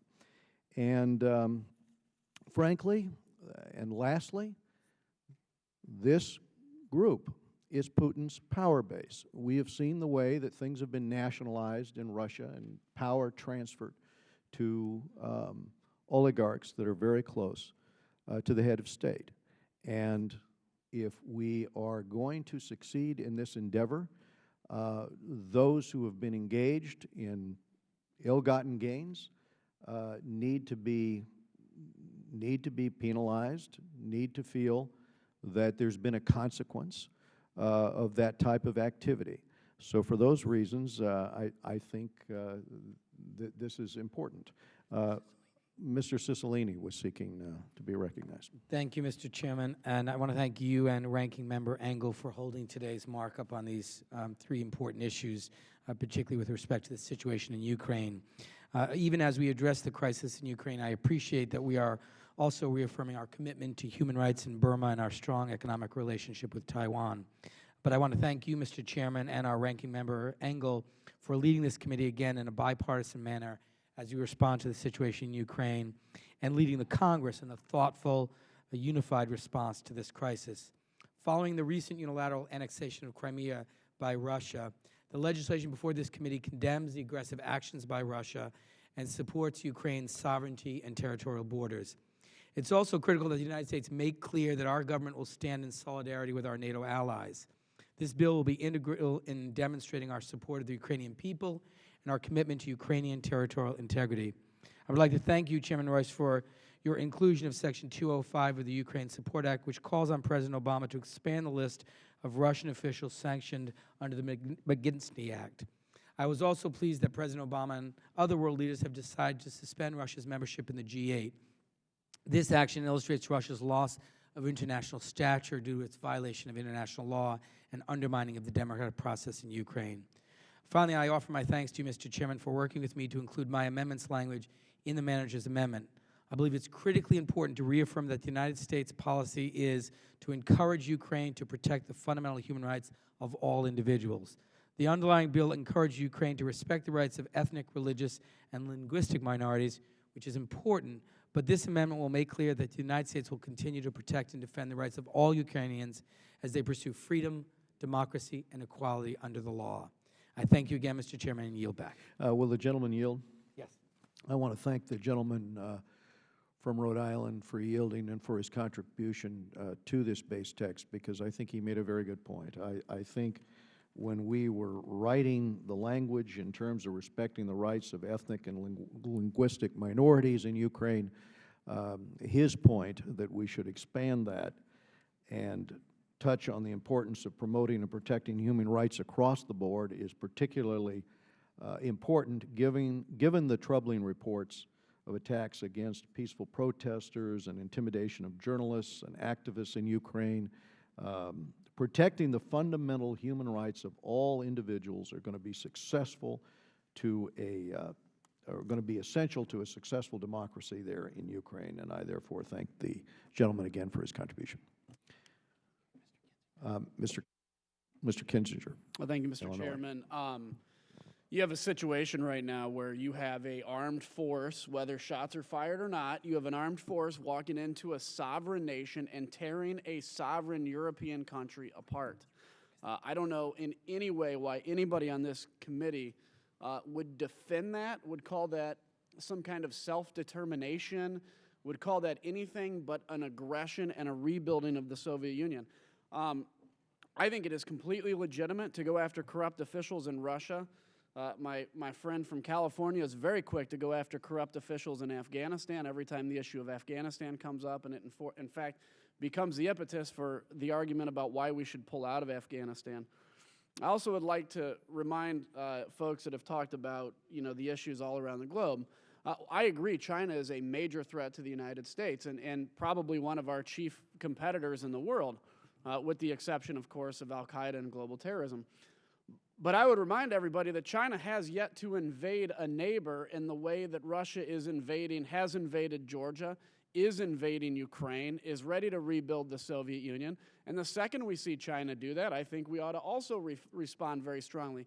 And a lack of strong response here will mean that China is more likely to do just that exact thing.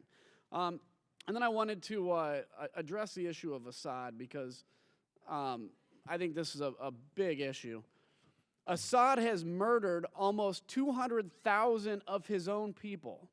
He did it initially with chemical weapons that choke children to death and people to death as they basically die, as they realize they're dying in their own lack of breath and unable to survive. So now, instead of using chemical weapons, he's decided to use barrel bombs, which you load 55-gallon drums filled with explosives and igniters, drop them onto an area that you want to empty. It doesn't matter if there's children there, women, men. It really doesn't matter, because you just drop this barrel bomb and kill whoever's in the way. There is no defending Assad in Syria. The opposition, some of them have links to al-Qaeda, but that's partially because Assad is attacking Free Syrian Army and allowing the al-Qaeda-linked opposition to grow so that he can do the narrative that he's some savior of the Christian religion in Syria. So I think all of the Russian influence we're seeing in Syria, the rebuilding of the Soviet Union that we're seeing going on right now, I think it is essential, and I thank you, Mr. Chairman, for your leadership.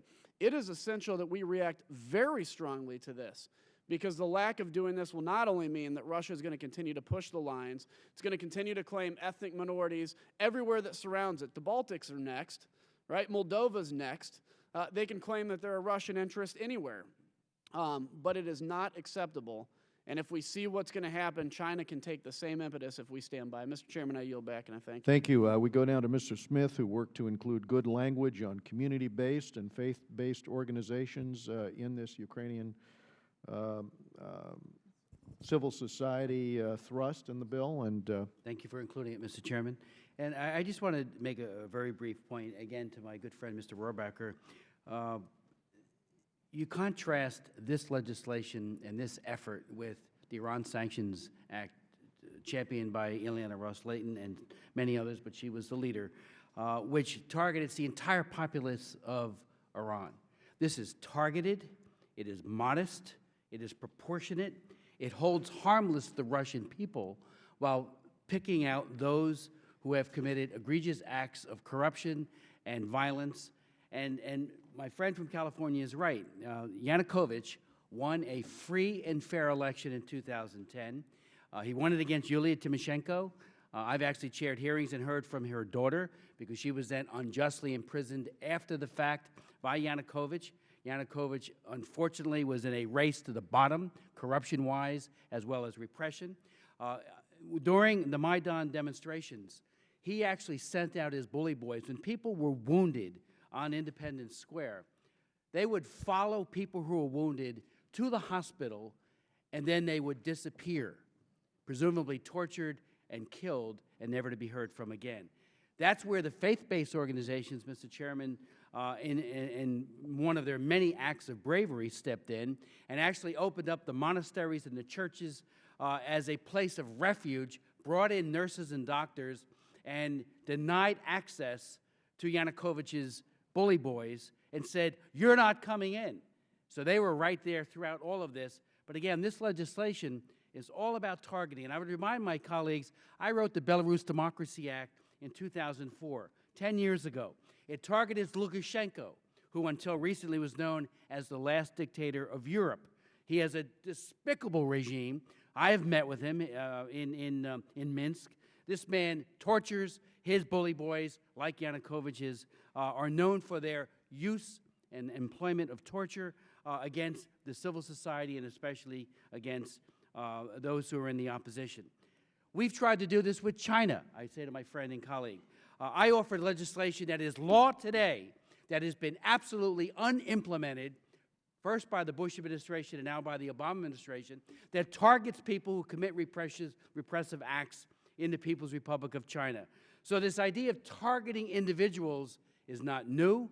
It is certainly with precedent. It holds harmless to general population of these countries and says, we're going after the offenders, those who have committed acts of human rights abuse and violence and the like. So I think this is an excellent bill. It is a modest bill, and again, It is proportionate. Goes after those who are Would the committing gentleman yield misdeeds. for a question? I'll be happy to yield. You just mentioned the targeting of your legislation, the targeting of individuals in China who are engaged in corrupt practices. Am I not a co-sponsor of that bill?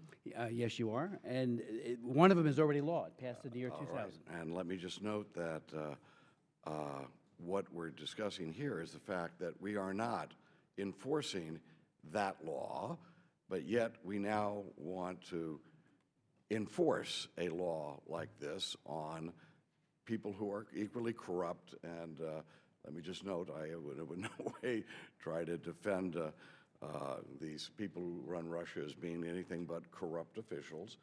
But the fact is that they will be the ones who we will enforce this notion on. And thus, if you are the only one in the world who ends up having such a standard enforced, is there some reason not for them not to think that we are going to war with them? Well, I would say to my friends, that's the with them. enforcement even of the Magnitsky Act has been shoddy and spotty, as the gentlelady from Florida pointed out, and there is language in this bill that calls for an expansion of that list, because there are people who have committed horrific deeds that are not on the list. So we're calling on the administration to do a better job with that which is already law as it relates to Russia, as it relates to China, although that's not the context of this debate, and to say with regards to the Ukraine, and as the chairman pointed out so well, this not only applies to the Russians who have committed misdeeds, but also to the Ukrainians. And I thank my friend. Thank you. Mr. Vargas from California seeks recognition. Thank you very much, Mr. Chair. I appreciate it. I wasn't going to speak. I think it is important that we have a robust discussion, and I think the discussion here today has been fascinating. The only thing that I would want to add is this, that it is dangerous when we canonize a strong man. And I think that some of the language that I heard today about Putin filling the churches in Russia and somehow unifying people around the Russian area is dangerous. We've seen this in the past, where a strong man comes to power, he's held up by his own people, and then begins to almost become a otherworldly figure around the world. This is very dangerous, and I hope we don't lose sight of that. And again, some of the language that I heard today, canonizing Putin in that way, I think is dangerous. I just wanted to mention I do support the measures before us. Thank you. Are there any other second degree? Mr. Grayson. Thank you, Mr. Chairman. This bill, in terms of what it does, not what it says, but what it does, essentially seems to accomplish two things. One is that it increases aid to the Ukraine. The second is that it imposes sanctions on some class of individuals who are powerful individuals in Russia. And the manager's amendment specifically goes to some substantial lengths to strengthen the part of the bill that imposes sanctions on individuals in Russia. I'd like to hear from the proponents of this bill and this manager's amendment exactly what they think will be different in the real world as a result of the passage of this bill. I don't want to sound flip, but I will tell you that we weren't expecting Putin to visit Disney World anytime in the near future. So the fact that this bill prevents him or some of his colleagues from doing so doesn't seem to me to be reflective of anything that would actually affect their motivations, much less affect their actions. And that concerns me. I understand that as a committee, as a Congress, there's only so much that we can do to affect a situation so far from our shores. In fact, I think that that's true in general, that there's a very narrow limit to what we can accomplish when dealing with foreign policy as a whole. But I do want to hear what it is that this bill, the passage of this bill and this manager's amendment will do that will be different, that will actually make a difference and affect the motivations of people who are in charge in Russia. I thank the gentleman. Would he yield? Yes. I appreciate that, Mr. Grayson. The people wielding power in Russia are not just the officials in that country. The people who have enormous power there are people who have stolen enormous amounts of money. They have basically taken resources because of their political pull, because of their closeness with President Putin. But they have transferred a lot of that wealth offshore. They are susceptible because they do like to travel abroad, and they do like to move their money out of the country. They are susceptible to pressure if we apply smart sanctions. They are friends, they are accomplices of President Putin. And so they do have enormous influence at the end of the day on Russia's foreign policy. And the combination of Putin's concentration of power, not just for his own advantage, but for the advantage of these individuals who have this wealth at risk, the combination of repression against the people and against the political rights of all Russians, and the theft, if you think about it, the theft of Russia's wealth through corruption have resulted now in an authoritarian system that is pursuing an aggressive foreign policy, one that has started in the Ukraine but may not end there on the basis of President Putin's last speech to the Duma. So, we have an ability here to send a message cross-current with that approach, or a message that instead says to the Russian people, we stand with you against those who have received ill-gotten gains.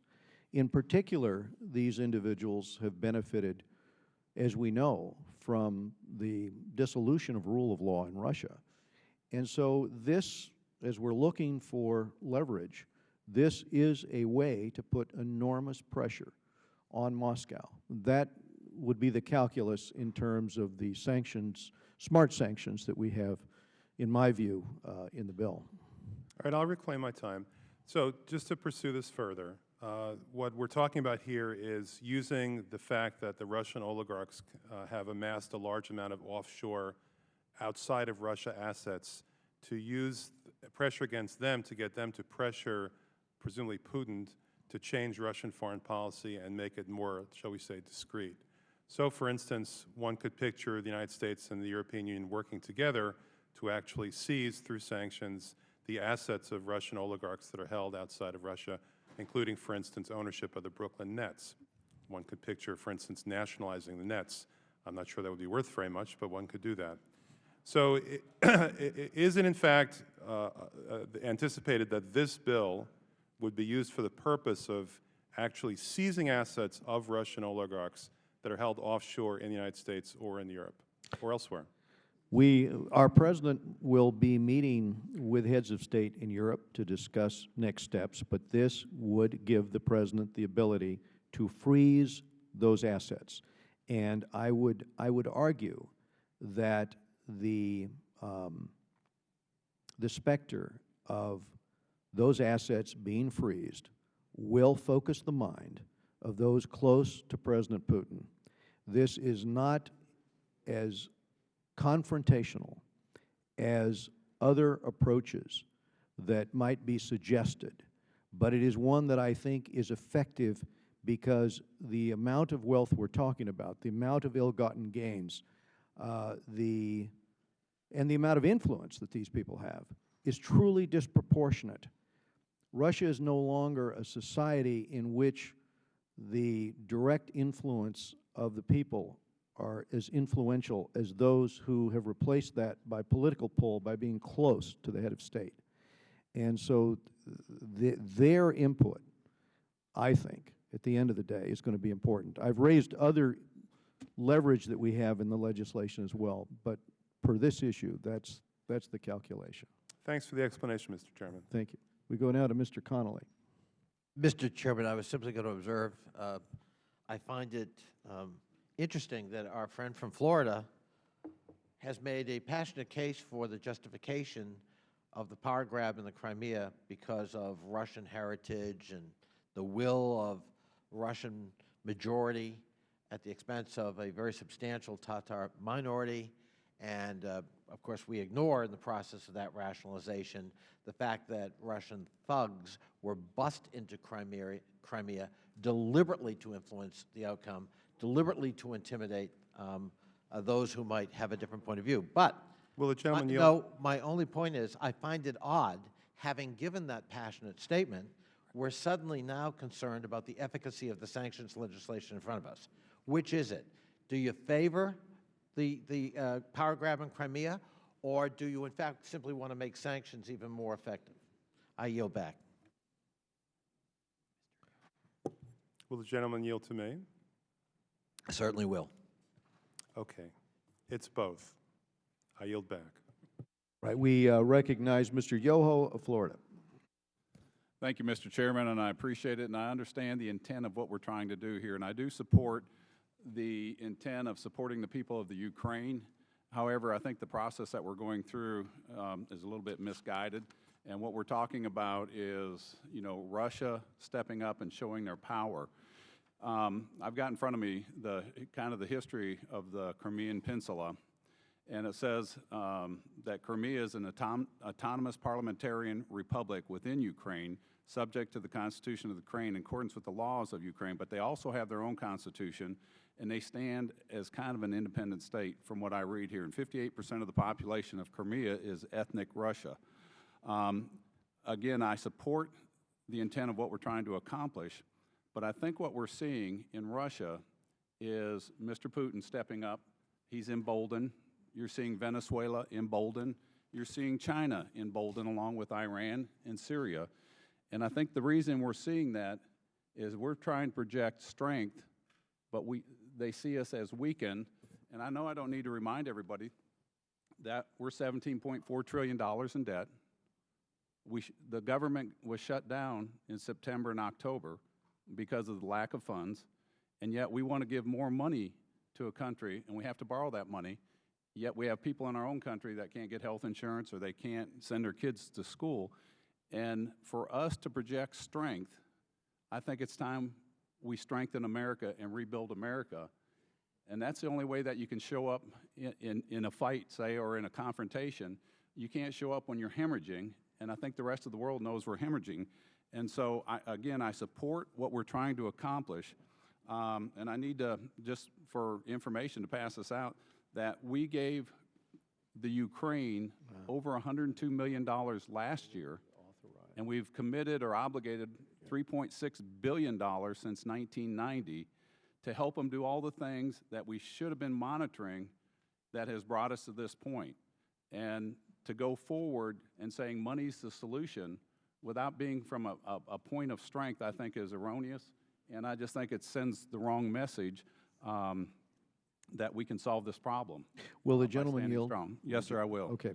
This bill only addresses already appropriated fiscal year 14 funds, not any new money. What we're doing in this legislation, for the members' edification here, is we're prioritizing and moving the funding that was appropriated, specifically focused on what we can do on democracy building in the Ukraine here, with respect to taking such issues as the Overseas Private Investment Corporation, which pays for itself, but we're giving it added impetus for those businesses that are going to invest there. The OPIC insurance policy will stand behind those businesses, and other funding to build civil society with respect to the training of law enforcement and so forth. The gentleman yield back? I will. On page 6 of this bill, it says Congress finds the following: the Ukrainian economy is weak and vulnerable, and then it goes on to say a financing gap within the government of Ukraine as estimated will amount to $35 billion over the next 2 years. That's deficit spending. And a large underground economy has developed. This economic condition undermines, and I want to emphasize this economic condition undermines democratic prospects in the Ukraine. Again, we're at $500 billion in deficit, and it's soon to return to $1 trillion because of our economy. And it goes on to say, years of poor economic management and performance have undermined and may continue to undermine political stability and unity within Ukraine. Well, the gentleman would yield. I just need to. We could almost be talking about the United States on the way this is forming, poor economic management and performance. So, yes, sir. Yes, I think when the gentleman reads that statement, it sounds as though this measure would appropriate $35 billion. That is not.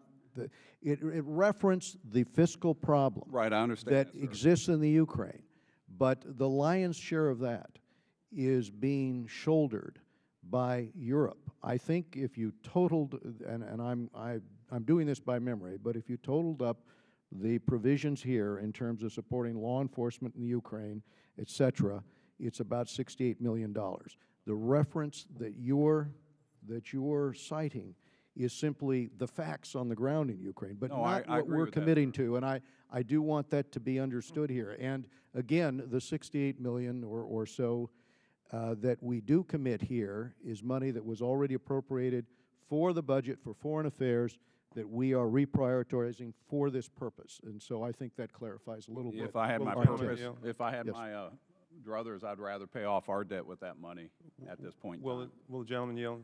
I'm out of time. It's up to the chairman. I ask for unanimous consent, Mr. Chairman. Yes, absolutely, Mr. Grayson. Thank you very much.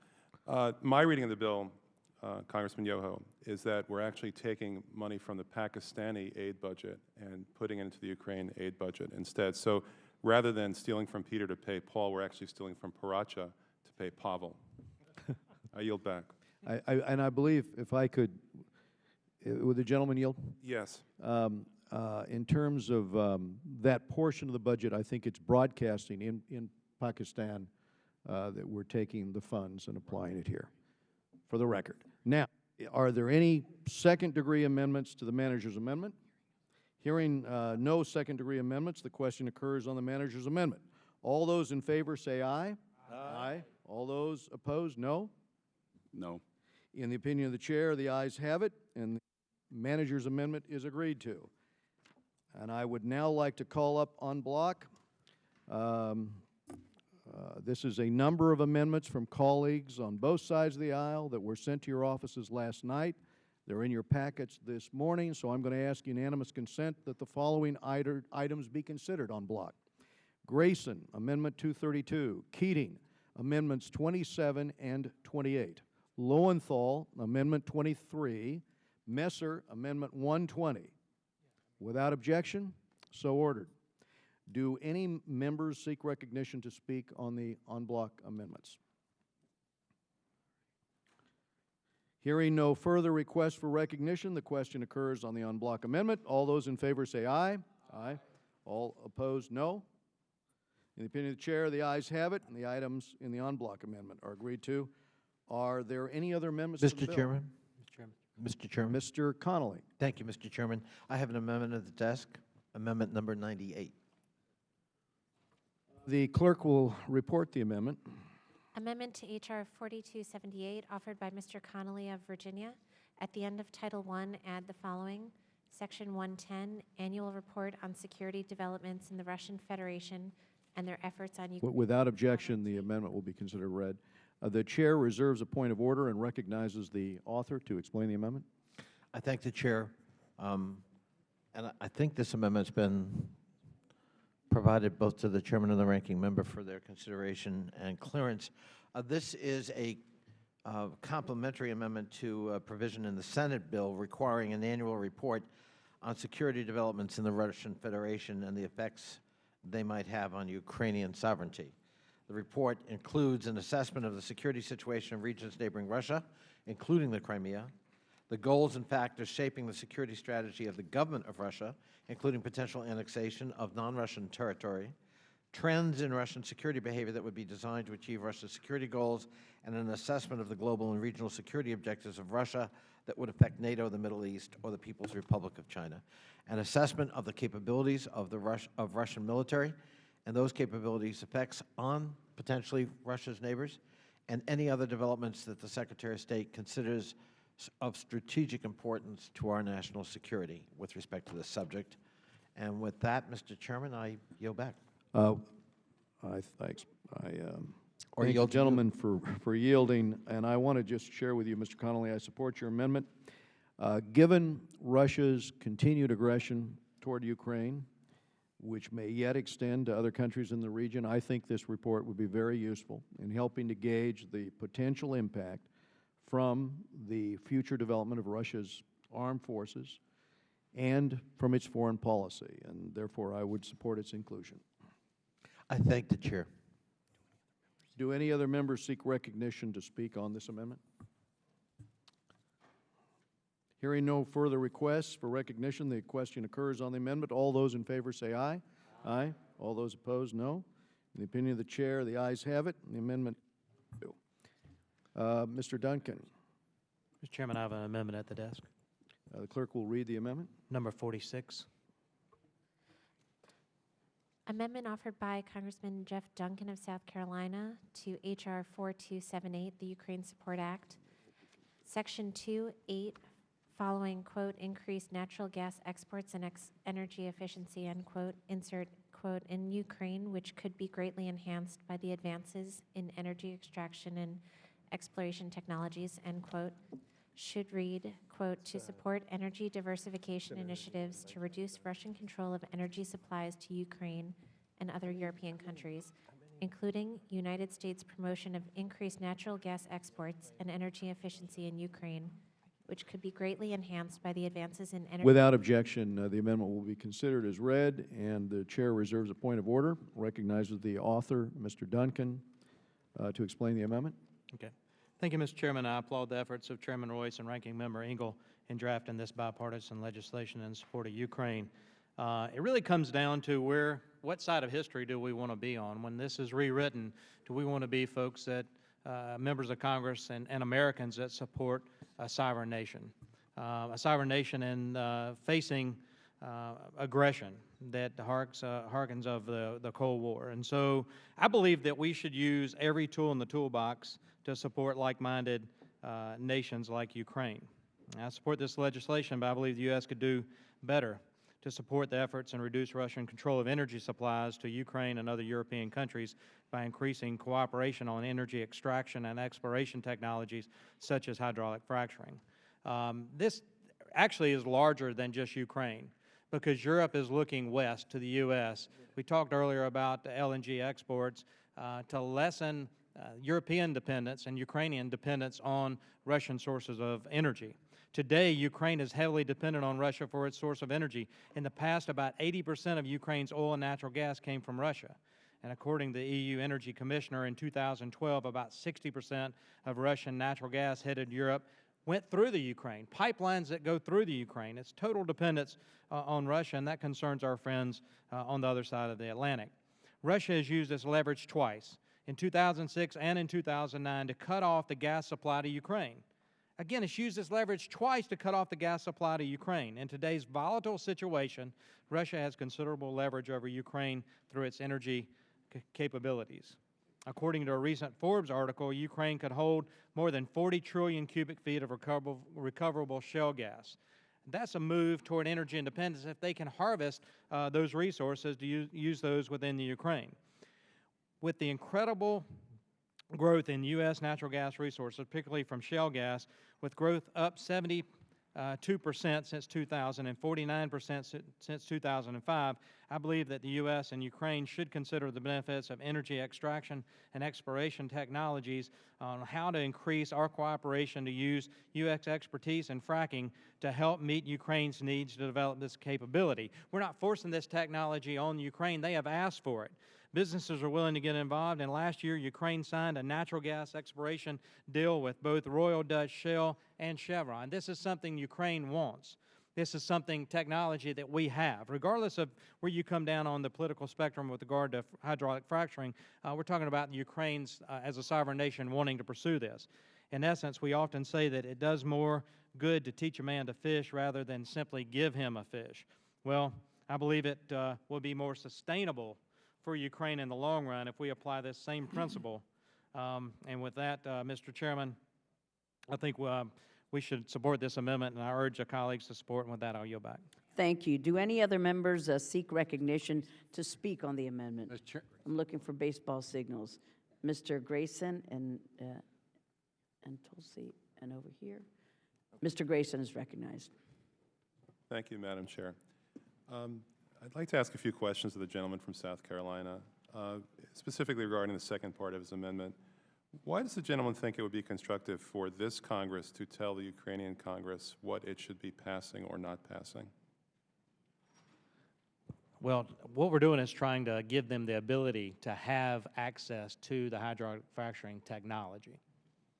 Okay, I'm referring to the second part of the gentleman's amendment. Perhaps I'm misreading it, but the second part says that in Section 102B5, you would add following the terms reducing corruption, and you apparently are trying to give examples of how to reduce corruption in the Ukraine. supporting reform efforts of the government of Ukraine to pass legislation, et cetera, et cetera. That's what I'm referring to. Is the gentleman offered that amendment? I have that amendment coming up next. Oh, that's coming up next? Yes, sir. That's, Okay. that would be Amendment 45. We're on 46. All right, then I'll yield back. Thank you very much. Yeah, if, did you want to speak on to this amendment, Mr. Sherman? Yes.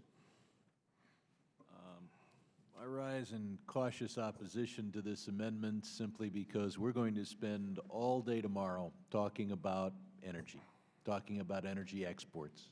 Then our subcommittee is going to have, and the gentleman is welcome to come and participate, I'm sure, in hearings, I think a day after that, on petroleum exports from the United States. There's no reason to put in this resolution and this bill things that divide Americans, things that raise hot-button issues about environment and energy. And we ought to be focused as narrowly as possible on the Ukraine. Now, I will say this, your amendment does only a little bit to affect what is already in one sentence of the bill. But as for the idea that we need to focus on this now, we could do that in a separate bill months from now, weeks from now. As to petroleum, no amount of effort in the United States is going to have a significant impact on the worldwide price of petroleum. As to natural gas, they pay in Germany $10 roughly a unit, in Japan $16. Unless the gentleman has become a socialist, and I'm confident that he is not, he proposes that all of this energy development and export is going to be done by private companies who are going to sell for 16 rather than for 10. And so we may tomorrow have an interesting debate.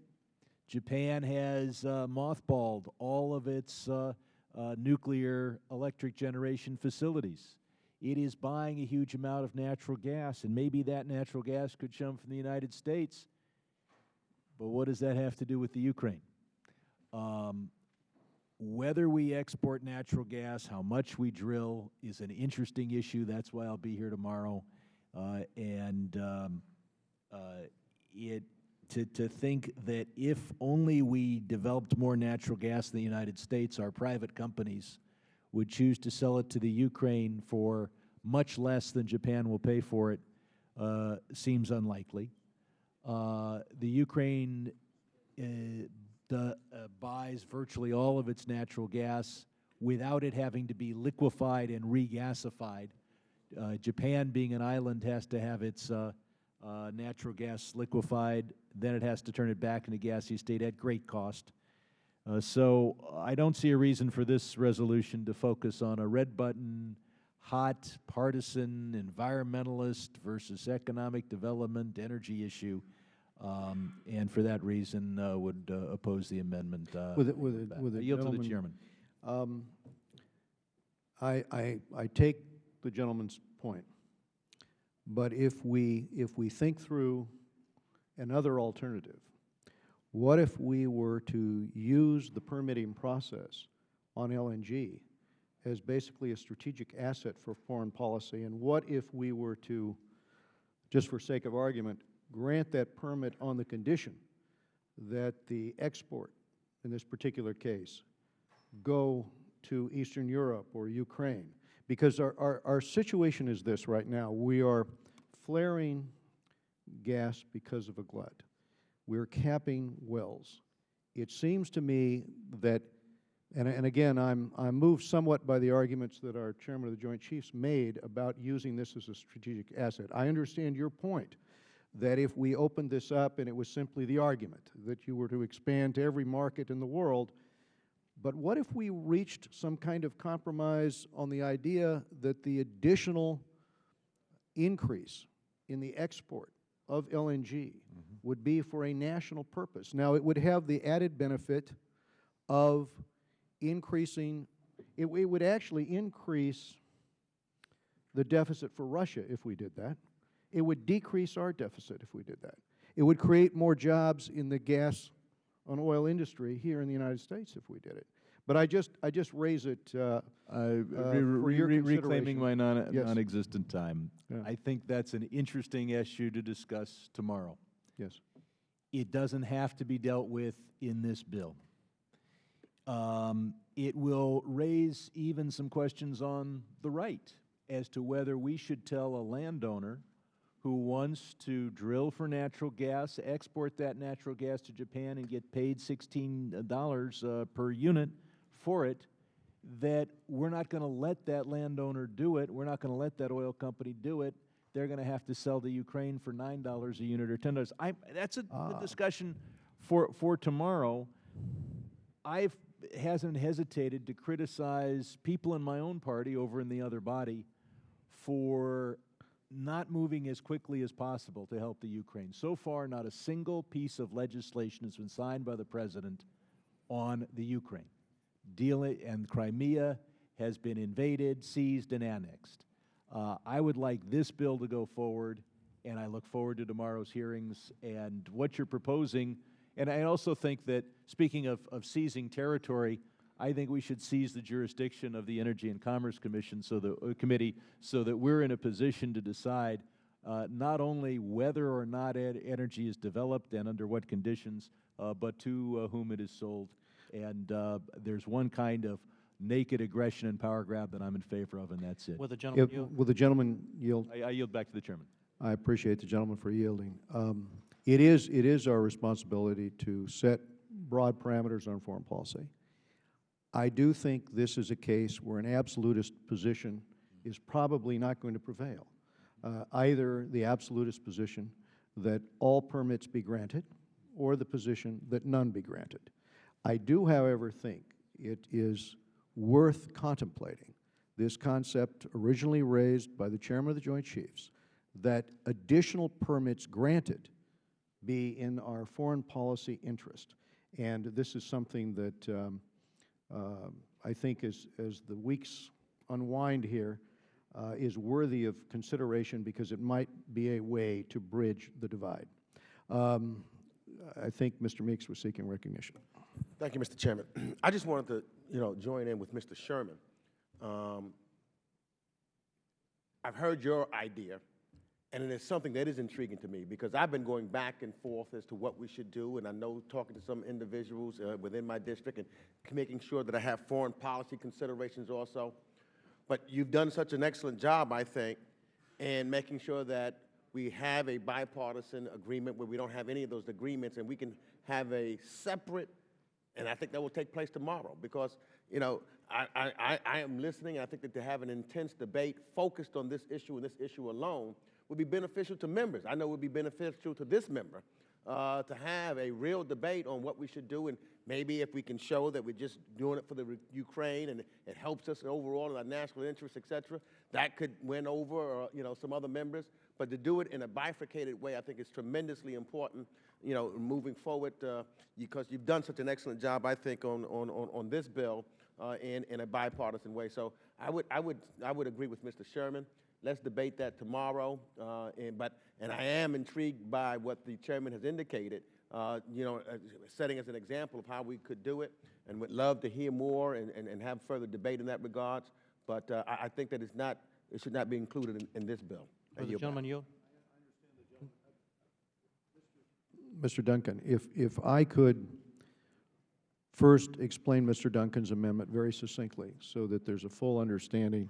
To support energy diversification initiatives to reduce Russian control of energy supplies of Ukraine and other European countries, including the U.S. promotion of increased natural gas exports and energy efficiency in Ukraine, which could be greatly enhanced by the advances in energy extraction and exploration technologies. This specifically is what Mr. Duncan is proposing. The one advantage of the language we have in the underlying bill is that, frankly, it is so broad it goes to the concept. As you correctly identify, and as the gentleman from California has stated, the specifics of this will be debated tomorrow. All I'm attempting to do here is to advance the argument that the focus should be on Ukraine to the extent that we can increase you know, energy independence in Ukraine. I don't really believe at the end of the day that is that debatable or divisive an issue. I think when you get into the specifics in energy and commerce, that's where the argument is going to occur. And if I were on that committee, that's where I'd be advancing the arguments I just made with Mr. Sherman, and one which at the end of the day, Mr. Sherman, I suspect, might agree with me on. But that is not for the debate here and now. I concur. But the language we're using here, I just don't see it as that objectionable because it is so broad-based. It goes to the intent basically to leverage Russia. And with that, I should yield finally to Mr. Duncan Well, Mr. Chairman, you explain made his the amendment. points that I was going to make, so I really don't need to say anything further than Russia wants to control the Ukraine territory. They have the ability to control the Ukraine energy sources. Just the nature of where we are with the natural gas and petroleum coming into Ukraine supplied by Russia. This would give diversification for the sovereign nation of Ukraine to possibly go after its own resources, be energy independent, lessen its dependence on Russia, and really support its own sovereignty with regard to energy security. And so with that, I appreciate the comments of the Chairman. I'll yield back. And as I see it, enhancing cooperation with our European allies on advances in the technology and the energy field, you know, that's going to provide the opportunity to increase those supplies. That's going to undermine, at the end of the day, President Putin's ability to leverage his energy supplies for increased political influence. And so I support the amendment. But I think Mr. Cicilline wanted to speak on this issue. Just a question, Mr. Chairman. I know this issue was raised when we considered the earlier resolution. Yes. And I don't think anyone is suggesting diversification is not a sound policy, but that's actually not what the amendment does, as I read it. It adds language that says, the sort of important language, which would be greatly enhanced by the advances in energy extraction and exploration technologies. We hadn't had any discussion about that. That's actually what the amendment says. It adds that language, and I think for precisely the reasons my colleagues on the other side, on the top tier, mentioned, this is going to invite a much broader debate between environmentalists and the industry about advancements in energy extraction and exploration technologies. And I frankly think it raises the danger that in this moment, when we should be speaking with a very unified voice, it's bringing into this discussion not energy diversification. I think that's already in the underlying manager's amendment, but new language about great advancements in energy extraction and exploration technologies. And I With the gentleman yield.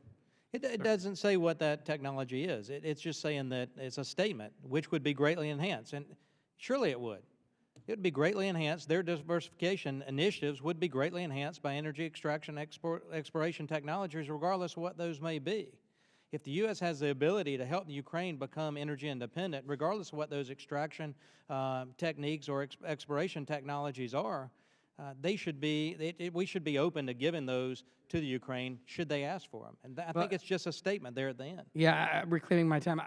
That may well be the intention. I'm just suggesting that using this language is going to likely to invite the kind of debate that I think that undermines the importance of doing this in a unified, bipartisan way. And with that, I go back to the Would the gentleman yield?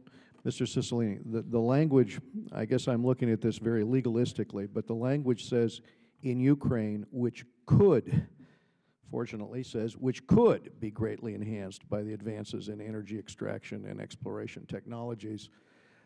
Does that give you any comfort? It's basically a statement of fact, in other words, in which we say it could be. That's the actual amendment.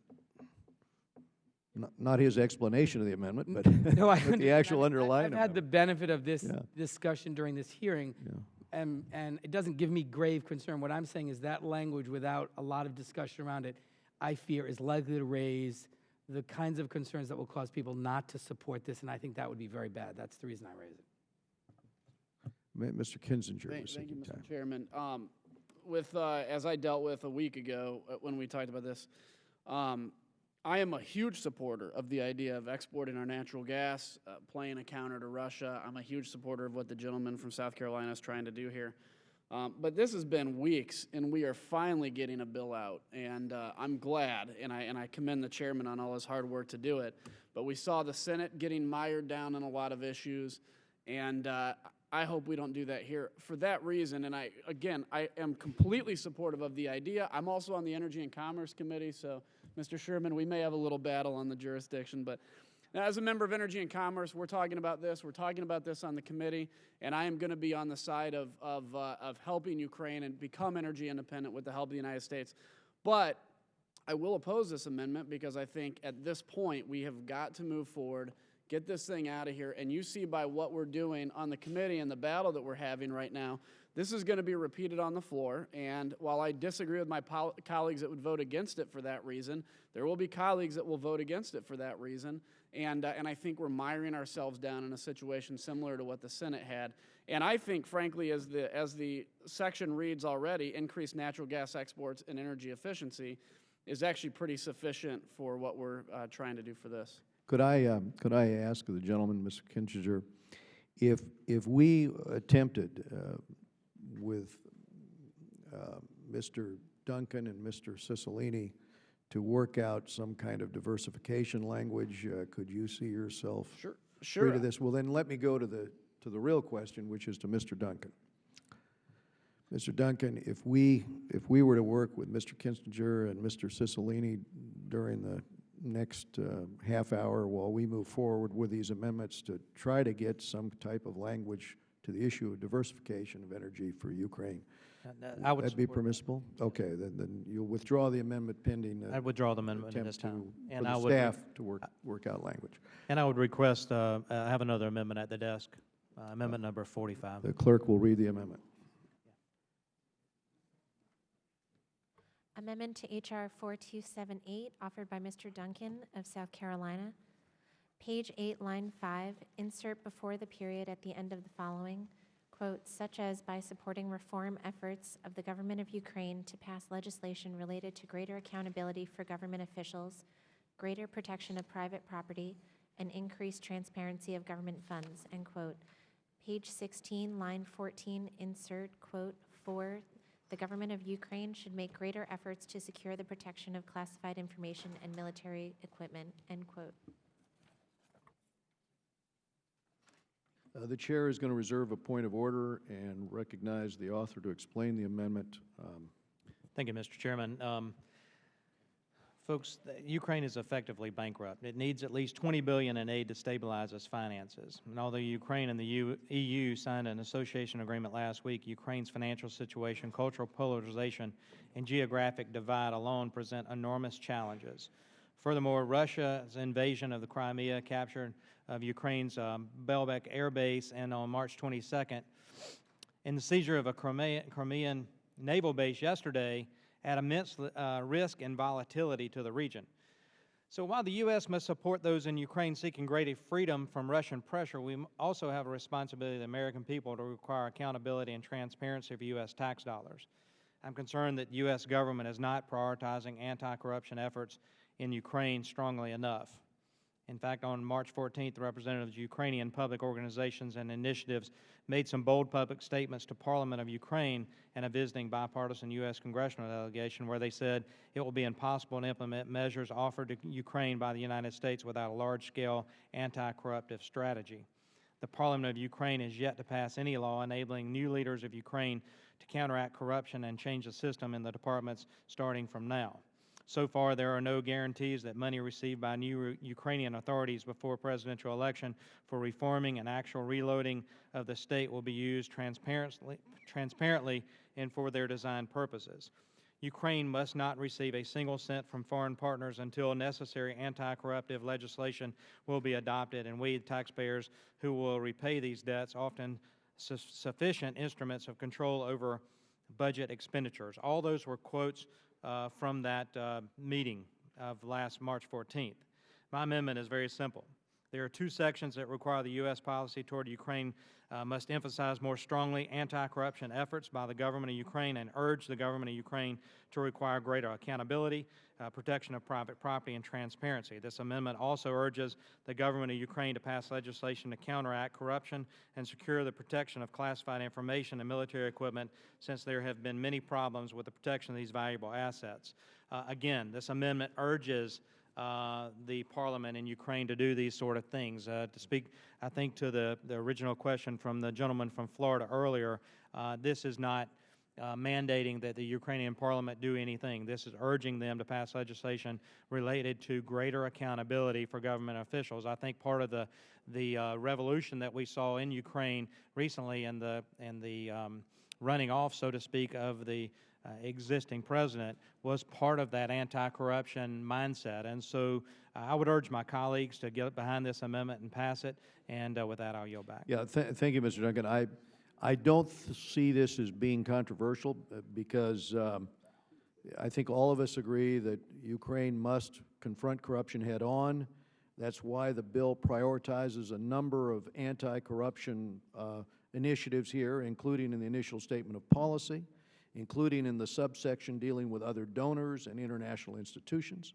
If you read through the section regarding the recovery of assets, and in the section imposing sanctions upon certain individuals and entities in the Ukraine that were involved in corruption, so adding this additional language with respect to the parliament, et cetera, I think is And that's correct, and I reclaim some of my time here. In any way. This is just really a statement of the sense of this Congress with regard to corruption, with regard to private information, classified information, military equipment. What should the Ukraine do? We are responsible American taxpayers. We're supposed to be good stewards of that money and to make sure that it's not given to a government that's going to continue corruption, that there is a democratically elected parliament that will address that would be a good thing, and this is a sense of Congress, so to speak. And with that, I'll yield back the balance. Do any other members seek recognition to speak on this amendment? Mr. Grayson. Mr. Chairman, I think that the bill as it is now actually takes appropriate steps with regard to corruption, the issue of corruption in Ukraine. I think this amendment does not. In context, what this does is this amends a part of the bill that describes the policy of the United States to work with other countries and international institutions to stabilize the Ukrainian economy while promoting critical needed structural economic reforms in the Ukraine, including, and then it lists a number of structural reforms, the last one being reducing corruption. I think that that actually is apt. I think that's sensible, and I think that that correctly describes the policy of the United States. I think that this amendment, if I may say this, butchers that provision by adding in a whole bunch of non sequiturs.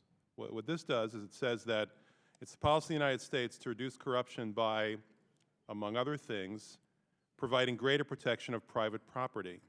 I don't see how that has anything to do with reducing corruption. In addition to that, the whole premise of this amendment is to do these things by passing legislation in the Ukraine. So I return to my original question. I don't understand why the gentleman from South Carolina thinks that the parliament in the Ukraine needs pointers on how to deal with corruption in the Ukraine. Will the gentleman yield? Well, I will yield to you with regard to a specific question. Can the gentleman tell us the existing state of law in the Ukraine, in other words, bills already passed by the parliament to fight corruption, and what additional provisions the gentleman thinks are needed? Thank you, gentlemen. I point directly to the statements that I made earlier. On March 14th, the representatives of Ukrainian public organizations and initiatives made by some bold public statements to the Parliament of Ukraine and a visiting bipartisan U.S. congressional delegation where they said this, and you weren't in for this, this part of my testimony or opening statement, but it will be impossible to implement measures offered to Ukraine by the United States without a large-scale anti-corruptive strategy. These aren't my words. These were their words. The Parliament, quote, the Parliament of Ukraine is yet to pass any law enabling new leaders of Ukraine to counteract corruption and change the system in their departments starting from now. So far, the quote, so far, there are no guarantees that money received by new Ukrainian authorities before presidential election for reforming and actual reloading of the state will be used transparently and for their designated purposes. And the last one, Ukraine must not receive a single cent from foreign partners until necessary anti-corruptive legislation will be adopted, and we taxpayers who will repay these debts, Ukrainian taxpayers, will repay these debts, often sufficient instruments of control over budget expenditures. Those are all quotes from the Ukrainians. I'll reclaim my time. Does the gentleman from South Carolina seriously believe that there is no anti-corruption legislation in existence in the Ukraine, that corruption is in fact illegal, is in fact legal in Ukraine at this point? I believe corruption is rampant in Ukraine. Not rampant. I'm asking you, do you think it's legal or illegal? For the Parliament or? I'm asking you whether you think the act of corruption is legal or illegal presently in the Ukraine. Well, I'm not sure whether it's illegal or legal in Okay, Ukraine. I'm going to go out on a limb But in and most say that countries, it's illegal. corruption is illegal. Could the gentleman from Florida yield? Yes. I would just make a point, and this would be an example of what was legal and what they're attempting to change. If you were well connected to the prior president in the Ukraine, you could get loans at 3%. If you were a farmer, you were getting loans at 17%. The consequences of that was that oligarchs close to the previous president were in fact using this. It was legal, and the EU was straining every sinew to try to get the parliament in Ukraine to move on these types of reforms. In this case, I think Mr. Duncan has a very real point. If we can join with the EU in pressing the Parliament to take concerted action, there is no question that there are going to be some interests in the Ukraine that are going to resist this, mainly those who are oligarchs. But those are the people that we're trying to target here in order to bring about the rule of law. So at the end of the day, I think this amendment is helpful for the reason that I've explained. And in fact, certain things which we would consider illegal are in fact legal under their system because they have not been reformed. That's why I think it's in order. But if we could go to the vote. I'd like to reclaim the remainder of my time. Absolutely. I appreciate the chairman's comments, and I find them very helpful. I think that these decisions should be fact-based, and the chairman has offered facts that actually have a direct impact on my view of the situation. I remain concerned about the provision in this amendment that says that one means of fighting corruption in the Ukraine is to pass legislation that promotes the greater protection of private property. To me, that remains a non sequitur, and I am concerned about that provision. I will yield to the gentleman from South Carolina if he can explain why the protection of private property somehow reduces corruption in the Ukraine. I'm going to have to look that particular section up real quick in comparison to the bill, but I'm going to suggest that the time has expired for the gentleman. Because of time constraints, are there any other members that seek time on this? If not, I'm going to suggest we go to a vote on the gentleman's amendment. Hearing no further requests for recognition, the question occurs on the amendment. All those in favor say aye. Aye. All those opposed, no. No. In the opinion of the chair, the ayes have it. The amendment is agreed to. We go to Mr. Castro for his amendment. Does the member have an amendment to the desk? Yes, number 23. The clerk will report the amendment. Amendment to H.R. 4278, offered by Mr. Castro of Texas. Page 5, strike line 23 through page 6, line 2, and insert the following. 2, supporting Ukrainian efforts to foster greater unity among people and regions of the country, combat anti-Semitism and discrimination, and promote respect for religious freedom. The chair reserves a point of order, and we recognize the author to explain the amendment. Mr. Chairman, this is a very simple amendment. All I'm adding is 2 words and discrimination into that sentence. And that's it. The chair is in support of this amendment, or do any members seek recognition? Mr. Chairman. Yes. The gentleman from California. I strongly support my friend in his amendment. Thank you. Very good. Thank you very The much. gentleman from California. Hearing no further requests for recognition, the question occurs on the amendment. All those in favor say aye. Aye. Aye. All those opposed, no. In the opinion of the chair, the ayes have it, and the amendment is agreed to. Mr. Poe of Texas. Mr. Chairman, I have an amendment at the desk, number 46. The clerk will report the amendment. Mr. Poe, I have Amendment 74. All right, I'll take that one. Amendment to H.R. 4278, offered by Mr. Poe of Texas. At the end of Title I, add the following. Section 110, Report on Geopolitical Impact of Energy Exports. A, report required. Not later than 90 days after the date of the enactment of this act, the Department of State's Special Envoy and Coordinator for International Energy Affairs shall submit to the appropriate congressional committees a detailed, quantitative, and substantive report on the potential short, medium, and long-term impacts of increased United States natural gas and oil exports on Russia's economic and political influence over Ukraine and other European countries. B, definition. In this subsection, the term... Without objection, the chair is going to consider the amendment as read and recognize the author to explain the amendment. Thank the Chairman. We've had much discussion about energy and the influence that it has had in the region. We disagree on what we should do regarding natural gas exporting.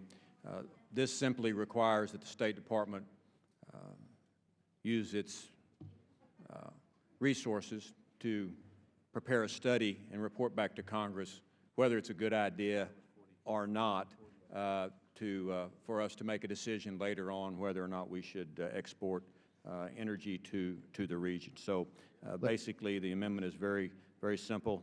Let's have some information given to us by the State Department. Would the gentleman yield? Certainly. I support this amendment. There were a number of amendments that Mr. Poe was considering offering. We worked with him on this amendment.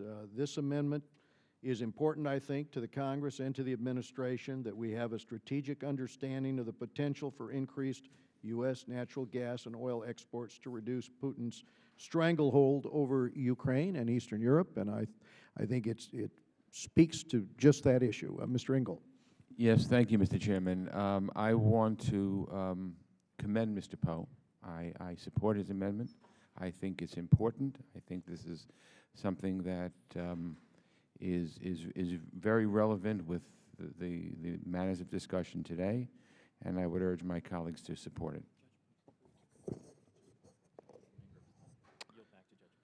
I'll yield back to Mr. Poe unless you want to go to a vote. I commend the gentleman for his amendment and the ranking member for his statement. Thank you. Without objection, we'll go now to a vote. Hearing no further requests for recognition. The question occurs on the amendment. Oh, go ahead. Who seeks recognition? Right after this, I do. Oh, okay. All those in favor say aye. Aye. All those opposed, no. In the opinion of the chair, the ayes have it. The amendment's agreed to. Recognizing the gentleman from Texas. Mr. Chairman, I have an amendment at the desk. The clerk will read the amendment. Amendment to H.R. 4278, offered by Mr. Stockman of Texas. Page 10, beginning on line 10, strike, quote, services to Russia, end quote, and insert, quote, that promotes democracy and government transparency in Russia, end quote. I'm going to recognize the gentleman to explain his amendment. This is just an amendment which will help facilitate, which I think all countries should want this amendment, transparency and promote democracy. And I'm going to yield to my friend from California briefly. I thank the gentleman for yielding to me, and I would just suggest that we've had a very good exchange of views here today, and I appreciate the leadership of the chair. And while I disagree with the bill, I certainly respect everyone's opinion and respect the leadership of the chair. Thank you very much. And I want to add one other thing in reference to one of our colleagues who mentioned that China does not occupy or has invaded. I just want to point out in 1991, this Congress adopted a resolution that said Tibet is an occupied territory, and I thought that would be relevant for the record. And I yield back the balance of my time. All right, so the language promotes democracy and government transparency in Russia when doing international broadcasting. Any other members seek recognition? If not, the question occurs on the amendment. All those in favor say aye. Aye. Opposed, no. In the opinion of the chair, the ayes have it. Mr. Chairman. Amendment is agreed to. Ms. Gabbard, I believe, is next. Thank you very much, Mr. Chairman. I have an amendment on the table. The clerk will read the amendment. Amendment to H.R. 4278, offered by Ms. Gabbard of Hawaii. Page 8, after line 3, insert the following and redesignate subsequent paragraphs accordingly. 5, promoting a robust, independent, and impartial judiciary, due process, and uniform application of laws.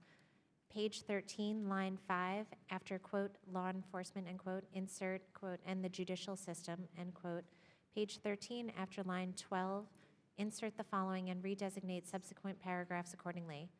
The amendment will be considered read, and we recognize the author to explain the amendment. Thank you very much, Mr. Chairman. There's been a lot of conversation today and in previous days about anti-corruption efforts. Our intent to offer assistance in bringing stability back to Ukraine in a variety of ways. This amendment highlights our intent to offer assistance in a necessary way, I believe, in forming a robust, independent, impartial judicial system. There are a lot of things that we can do to try to assist Ukraine in reforming their government, banking, energy, and sector arenas, but without an ability for them to hold people accountable and for the people of Ukraine to feel a sense of confidence in their judicial system and that there is a rule of law, then I'm afraid that these reforms will not be meeting their direct intent. I yield back. I thank the gentlelady for yielding, and I do think that one of the things we often miss is that this is the importance of an independent judiciary, sort of this concept of the locust effect of what happens when you do not really have enforcement of law because you have a judiciary and law enforcement that are ineffectual. So we support enhancing democratic institutions in the Ukraine, and I think this amendment does a lot in that direction. Well, recognize, I think a member here seeks recognition. Mr. Duncan of South Carolina to speak on this amendment. Yes, I just wanted to applaud the gentlewoman from Hawaii because in countries where even they have the rule of law, if they don't have the courts that are necessary or the non-corrupt courts necessary to prosecute, then you see laws being avoided and the continuation of bad practices. I think this is spot on. I applaud you for going down that trail, and I support the amendment. Any other members seeking recognition? If not, the question occurs on the amendment. All those in favor say aye. Aye. All those opposed, no. In the opinion of the chair, the ayes have it. The amendment's agreed to. We're going to go first to Mr. Salmon of Arizona. Thank you, Mr. Chairman. I have an amendment at the desk. Clerk will read the amendment. Amendment to H.R. 4278, offered by Mr. Salmon of Arizona. At the end of Title I, add the following. Section 110, Sense of Congress on suspension of all activities and meetings of the NATO-Russia Council. It is the sense of Congress that the United States should work to suspend all activities and meetings of the NATO-Russia Council until Russia ends its aggression against Ukraine, including by removing forces from and reversing its illegal annexation of Crimea. The gentleman is recognized to explain his amendment. Thank you, Mr. Chairman. It's common sense that if Russia is going to practice these renewed aggressions and engage in expansionist activities, then NATO's previous mission of Russian containment may need to be reinvigorated if Russia insists on foregoing its opportunity to be in the room. We all know the history of NATO. It was created as an alliance of allies to counter Warsaw Pact countries led by expansionist Russia. But since the collapse of the Warsaw Pact, NATO has expanded to include several of the former Warsaw Pact countries. And while security remains key in the mission, in recent years the focus has shifted to the fight against terrorism and against global destabilization. In 1997, NATO countries signed the NATO-Russia Founding Act, which provided the formal basis for bilateral cooperation with the goal of easing Moscow's concerns about NATO's expansion being a threat. 5 years later, in 2002, the NATO-Russia Council, NRC, was established. My amendment's very simple. All it will do is call on NATO to suspend all former NRC, NATO-Russia Council activities until Russia stops its aggression against Ukraine, removes its troops from Crimea, and reverses its annexation of a sovereign territory. It is important to note that this does not cease dialogue and, in fact, follows the example of NATO's actions after Russia invaded Georgia in 2008. At that time, all formal activities were suspended for a period. I understand that engagement is still critical, and we have to have dialogue. There is an avenue for that continued dialogue at the United Nations. But as the President has begun escalating sanctions and looking for all the tools in the toolbox, I think that this would be a good a good addition. Thank you, Mr. Chairman. I yield back. So if I understand the gentleman, the language is to work for or work toward suspension. I noticed the NATO Secretary General Rasmussen raised the possibility of suspending the NATO-Russia Council, saying it can no longer be business as usual with Russia. I agree with that. I think Russia must understand that aggression will not extend its influence, but will instead lead to economic and political isolation. That's the sense of the amendment. Do any other members seek recognition? Mr. Grayson. Mr. Chairman, I think that this is a mistake. What the NATO-Russia Council actually does is, among other things, make it less likely that we go to war against Russia. And I think that that is still a valid goal, regardless of what Russia has done in the Crimea. I think most members of this committee would agree that we should try to avoid war with Russia.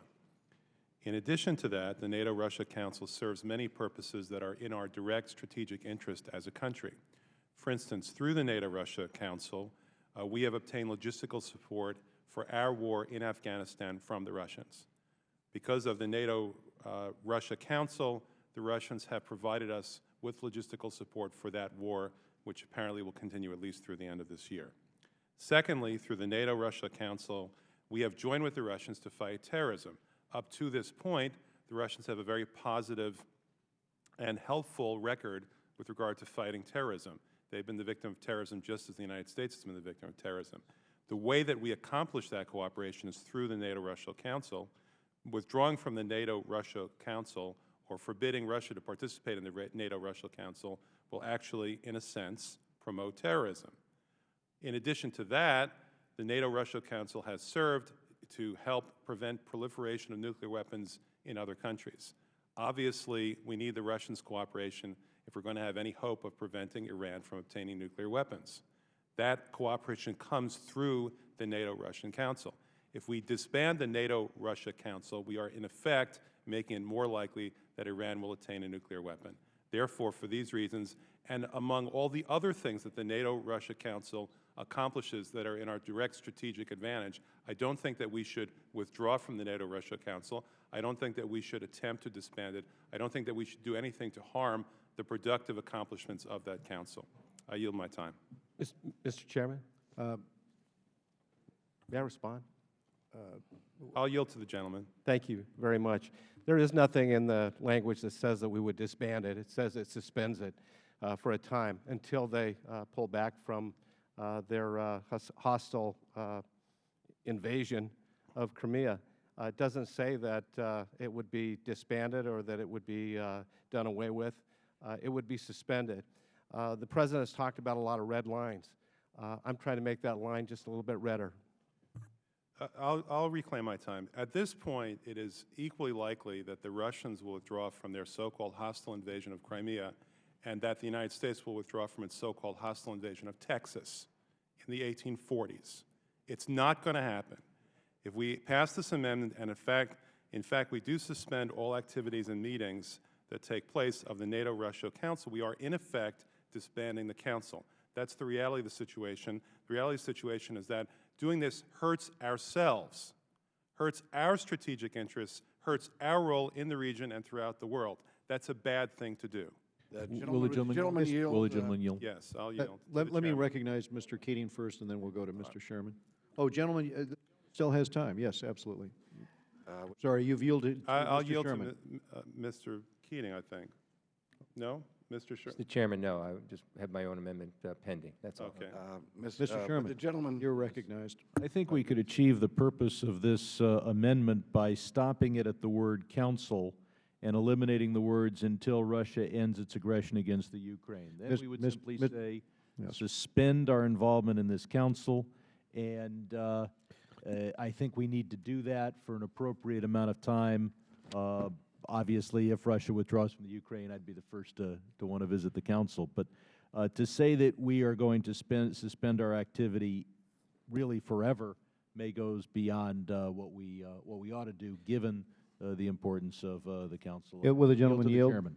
Yes, Mr. Sherman, I had marked up a suggested amendment here while just before we went to you, thinking about doing exactly that, because I think if we just go to the issue of the meeting of the foreign ministers, which is the council, and we drop the other reference, I think it's much more likely that we're going to have the unanimous consent of this body behind this resolution. And I'm going to suggest that at this time to the gentleman from Arizona, that you look at taking the sentence, "It is the sense of Congress that the United States should work to suspend all activities and meetings of the NATO-Russia Council," and then that's the end of the amendment.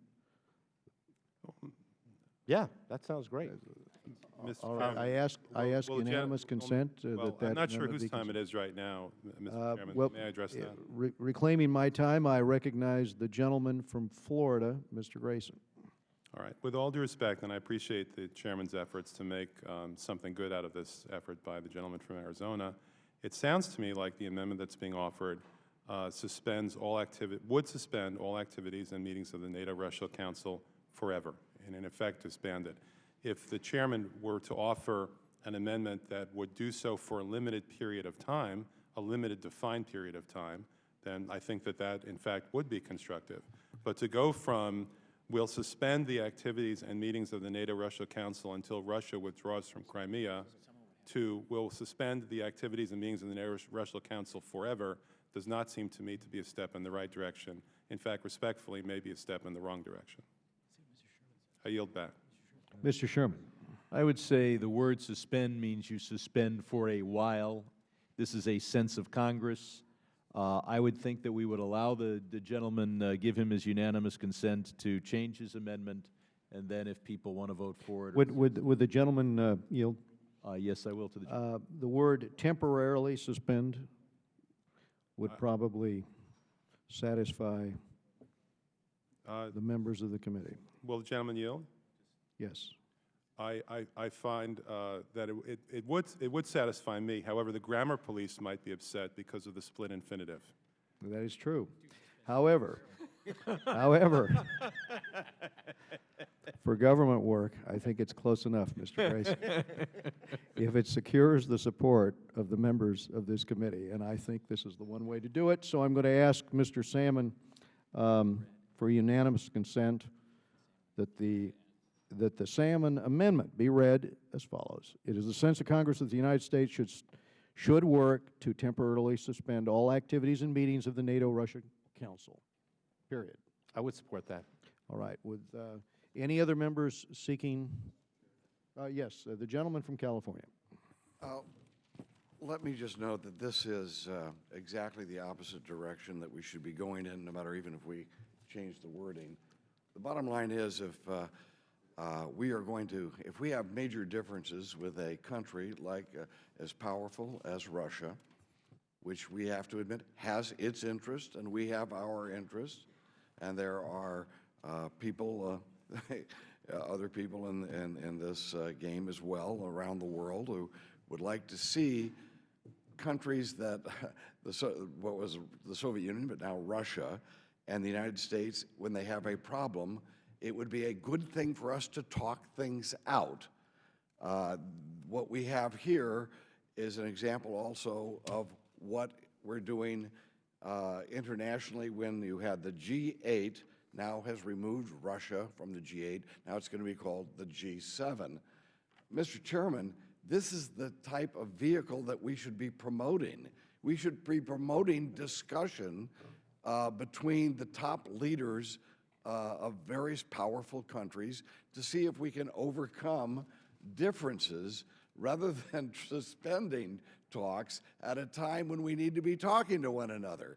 And look, Russia helps us in Afghanistan. They have, since 9/11, played a very positive role in helping us supply our troops. We need that cooperation. We need cooperation when it comes to, if we would have had a higher level of cooperation, we probably could have averted the bombing at the Boston Marathon. We need to cooperate where we can, and when we have differences, we need to talk it out. And to kick Russia out of the G8 and not to have a discussion among these top leaders it goes against, it's exactly the wrong direction to go. Would the gentleman yield? What it does is give them the idea, what we want is a hostile situation. What we're rushing in to a reigniting of the Cold War when we didn't talk to one another. We should be instead suggesting that we all sit down and see if we can work things out at a table rather than simply cutting off all discussion with someone. Would my good friend from California yield? I certainly will. Thank you very much. I think that right now is the most appropriate time to isolate Russia. They have been increasingly, with the activities in Georgia, now the activities in Crimea, they are emboldened by our weakness. Okay. And our standing in the world has diminished greatly over the last several years, and lots of red lines have been drawn. And every time a red line is crossed, we draw a new red line. Okay. And I think that the international community has lost incredible respect for the United States, and our standing needs to be bolstered. And we've got to draw a line that actually means something sometime, somehow, somewhere. Okay. Well, let me reclaim my time, and let me just say that I've heard the word Georgia over and over again. And I will have to say, I sat here in this room, and I sat and listened to the reports on what had happened in Georgia, and we have this invasion, Russian invasion of Georgia, never mentioning that that the government of Georgia had initiated the military action 2 days before the Russian retaliation, and that the Georgians had broken a 14-year truce with Russia, dealing with Ossetia and Abkhazia, which wanted to be, again, people who wanted to be independent and have their self-determination. Now, we can create this fantasy world where that didn't exist, the Ossetia and Abkhazia that the Georgians didn't attack, and that, in fact, Russia had invaded Georgia on its own. And we can ignore the fact that the people of Crimea want their self-determination and that Russia is being an aggressor. But we need to sit down and talk to them and talk to each other and be honest about it rather than trying to be pushed headlong into another Cold War. And that's what I see happening here. And believe me, I was a Cold Warrior. But that's when it was the Soviet Union, and that's when communism guided their decision-making to try to put an atheist dictatorship in charge of the world. That's not what Russia is today. It's a very powerful country with its interests, but it is not the Soviet Union. Let's seek peace with these people and seek cooperation, and it'll make it a better world. And you do that through talking to somebody at a moment of crisis, not cutting them off and saying, screw you. Pardon me. I'm going to recognize myself for a moment, because I think we should clarify the operations of the Council. It's essentially a meeting of foreign ministers. It has no practical operation. This is a symbolic action to push back. It is not the case that we do not have conversations with the foreign minister from Russia on almost a daily basis now, as do the rest of the European Union. But the point is that we need to symbolically send a message that in terms of being part of that organization, they are suspended for conduct as we continue the dialogue. And the dialogue is certainly going to continue on a daily basis with Russia. This sends a signal to go back to Secretary General of NATO, General Rasmussen's comment, that it's not business as usual. And I think we do have to send that signal. But do any other members seek recognition? Will the Chairman yield? I've already claimed Yes. 5 minutes of time, but I'm now asking for the Chairman's time. Yes, I will yield to the gentleman from Florida. I understand the Chairman's point, but I respectfully disagree. You can't have it both ways. Either we're talking to them or we're not talking to them, and we're not talking to them by shutting off our conversation with them. The fact is that the NATO-Russia Council, the very institution that we're discussing here, is the means by which we have obtained logistical support for our war in Afghanistan from the Russians. That's a fact. The fact is that this institution is the means by which we cooperate with the Russians to fight terrorism, Islamic and other terrorism around the world. That's a fact. This is the means by which we try to accomplish non-proliferation in the Middle East and elsewhere with the cooperation of the Russians. That's a fact. Now, We have spent years on this committee, years, trying to make sure that we do what we can to prevent Iran from getting a nuclear weapon. Either we can work with the Russians the way we have done in the past, or we stop that.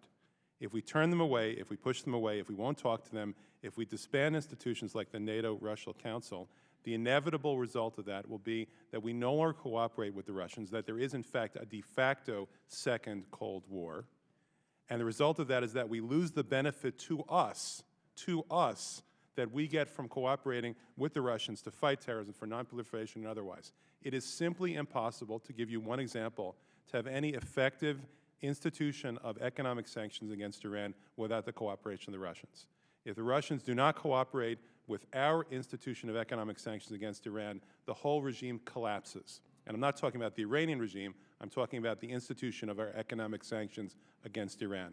Without those economic sanctions, we have no hope of preventing Iran by non-military means of getting a nuclear weapon.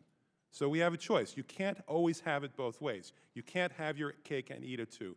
Either we talk to the Russians when it's in our own interest as a country, with our own strategic objectives, to talk to the Russians and get their cooperation, or we don't. And this amendment puts us in the direction of not talking to them, not getting the cooperation, and therefore hurting ourselves. Reclaiming my time. Well, the first point, of course, would be that we continue those conversations with the Russians. But the second point, the more important point that I wanted to make, is that I believe the reason the Russians cooperate with us on nonproliferation is because they perceive that as being in their own self-interest. The reason they cooperate with us on gas in Syria is because that is in their strategic interest. And that's what nations do. And at the end of the day, we have so many forums in order to continue that conversation that I am convinced the conversation will continue, but at the same time to temporarily suspend in terms of the G8 or in terms of this action with NATO. It is warranted that we send some type of signal, and this is, I think, helpful in that regard. But any other members seek recognition? Without objection, the Salmon Amendment is considered as read. During my earlier UC request, we reference here temporarily suspend and stopping after NATO-Russia Council into the language. The question occurs on the amendment. All those in favor of the amendment signify by saying aye. Aye. All those opposed, no. In the opinion of the chair, the ayes have it. Are there, and the amendment is agreed to. Are there any other amendments at the desk? Mr. Keating has an amendment. Thank you, Mr. Chairman. With Ukraine so clearly in the spotlight, we really don't have to we really shouldn't lose sight of the regional pressure from Russia, especially in Moldova. Mr. Keating. I'm sorry, I have an amendment. The clerk will report Mr. Keating's amendment. Amendment to H.R. 4278, offered by Mr. Keating of Massachusetts. Page 4, after line 7, insert the following, and redesignate subsequent paragraphs accordingly. 10, to reaffirm the sovereignty, independence, and territorial integrity of other countries in the region, including Moldova and Georgia, and to condemn any Russian Federation political, economic, or military aggression against those countries in the region. The gentleman is recognized. Thank you, Mr. Chairman.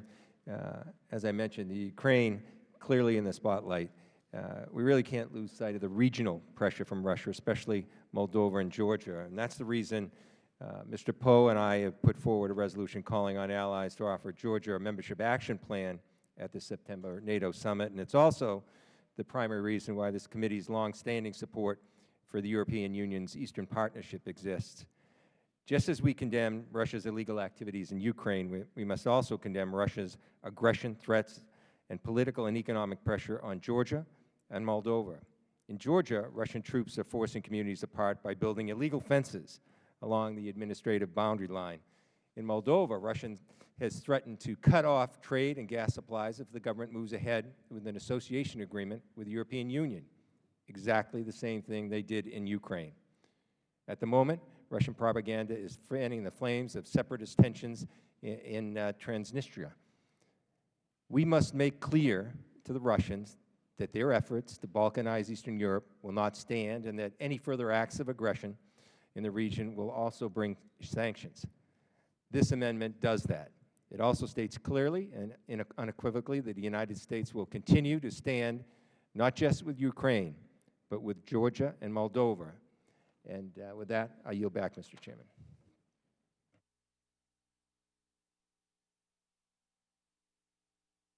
I'd like to ask the gentleman a question. So this suggests that if the people of Abkhazia and Ossetia who were put under Georgian, in the same category of Georgia by Joseph Stalin, and he, of course, separated them from the other Abkhazia and Ossetia, which has remained part of Russia, that if those people determine, let's say 90% of them voted to become, they'd rather be part of Ossetia, Abkhazia, and not part of Georgia, that your amendment would be that we should not support their right of self-determination, and that Georgia should have the right to come in with armed force and keep them as part of Georgia. Is that right? For a response? Yes. Clearly, as I stated in my remarks on the overall piece of legislation, that there's legal means to do this internationally and through existing constitutions. What this provides a sense of is when those illegal acts occur, such as they did occur in Crimea. And that's simply what this states.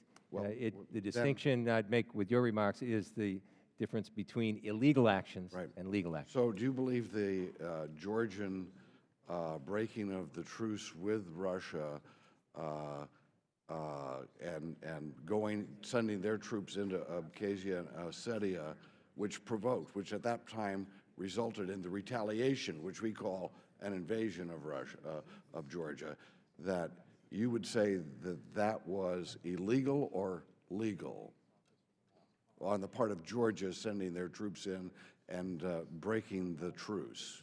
Will the gentleman yield back? Yes, sure. Thank you. In fact, the occupation by Russia in Abkhazia and South Ossetia and Abkhazia. Yes. Yeah.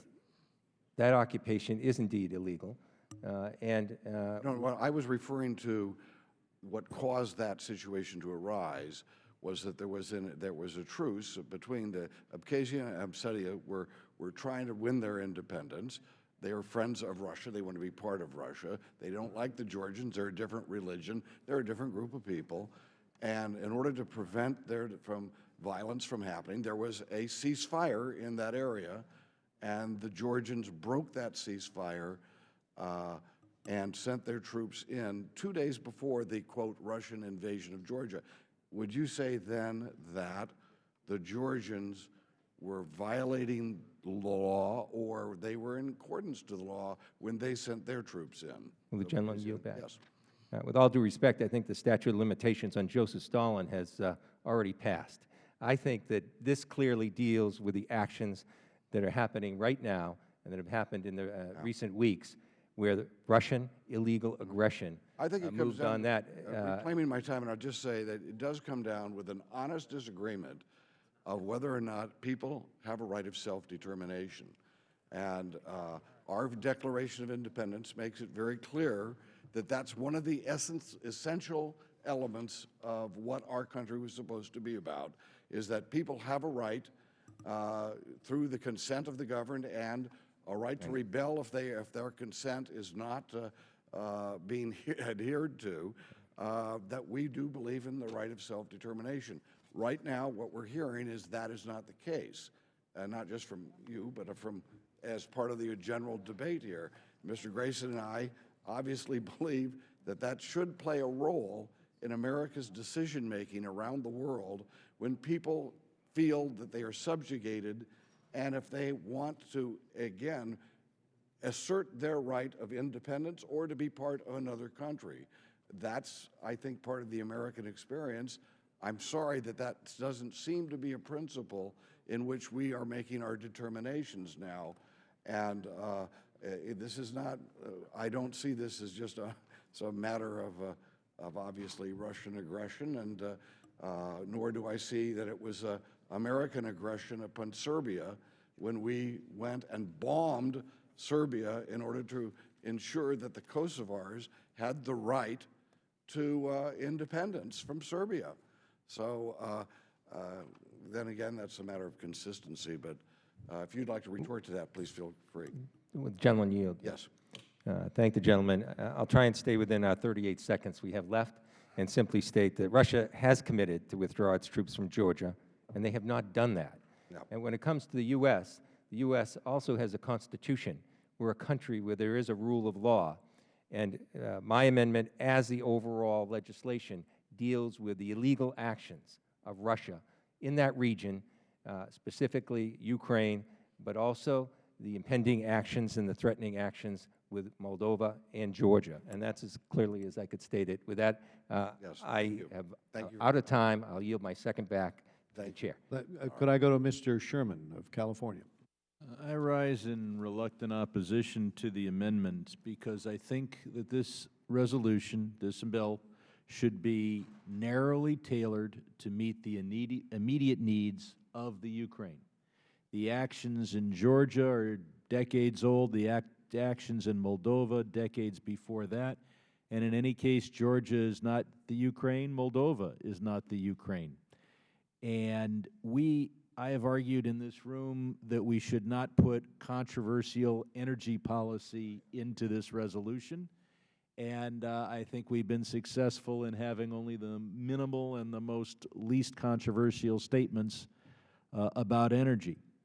There are those who would say that IMF reform should be in this bill. And that's an important cause. But it adds controversy. The IMF reform would have some applicability to the Ukraine, but it's not immediate, targeted, focused on today's situation in the Ukraine. And as a newsflash, a note was handed to me that Senator Reid has announced that he may remove the controversial IMF provisions from the Senate bill on the Ukraine. So we ought to focus this on the Ukraine. We'll have plenty of time in the weeks to come to focus on Moldova and Georgia. Will the gentleman yield? I will yield. Thank the gentleman for yielding. If you look at this bill so far, we're dealing with the internal politics of Russia. We're dealing with Iran. We're dealing with some energy issues. It's not that narrow. In fact, the issues that deal directly with Moldova and Georgia that I have referenced in this amendment is much more narrow, in my opinion, than the other issues that are already in this resolution. Had the individual provisions been subject to a separate vote and amendment process, I might have taken the same position. But we're going to have a separate vote on whether to offend the principle of focusing on the Ukraine. I would like to keep it as focused as possible, much as I commend the gentleman for offering the amendment. And he does make a good point. As to the issue of transfers of population and whether the government to be established in the Ukraine or any part of it should reflect those who live there now or those who lived there before Joseph Stalin moved populations, I think that we have to institute governments to provide for for governing those people who live in particular areas now. Obviously, the movements of population committed by Hitler and Stalin were wrong, and yet we moved an awful lot of Germans out of East Prussia, out of Silesia, and created a new Poland on a substantial portion of German territory.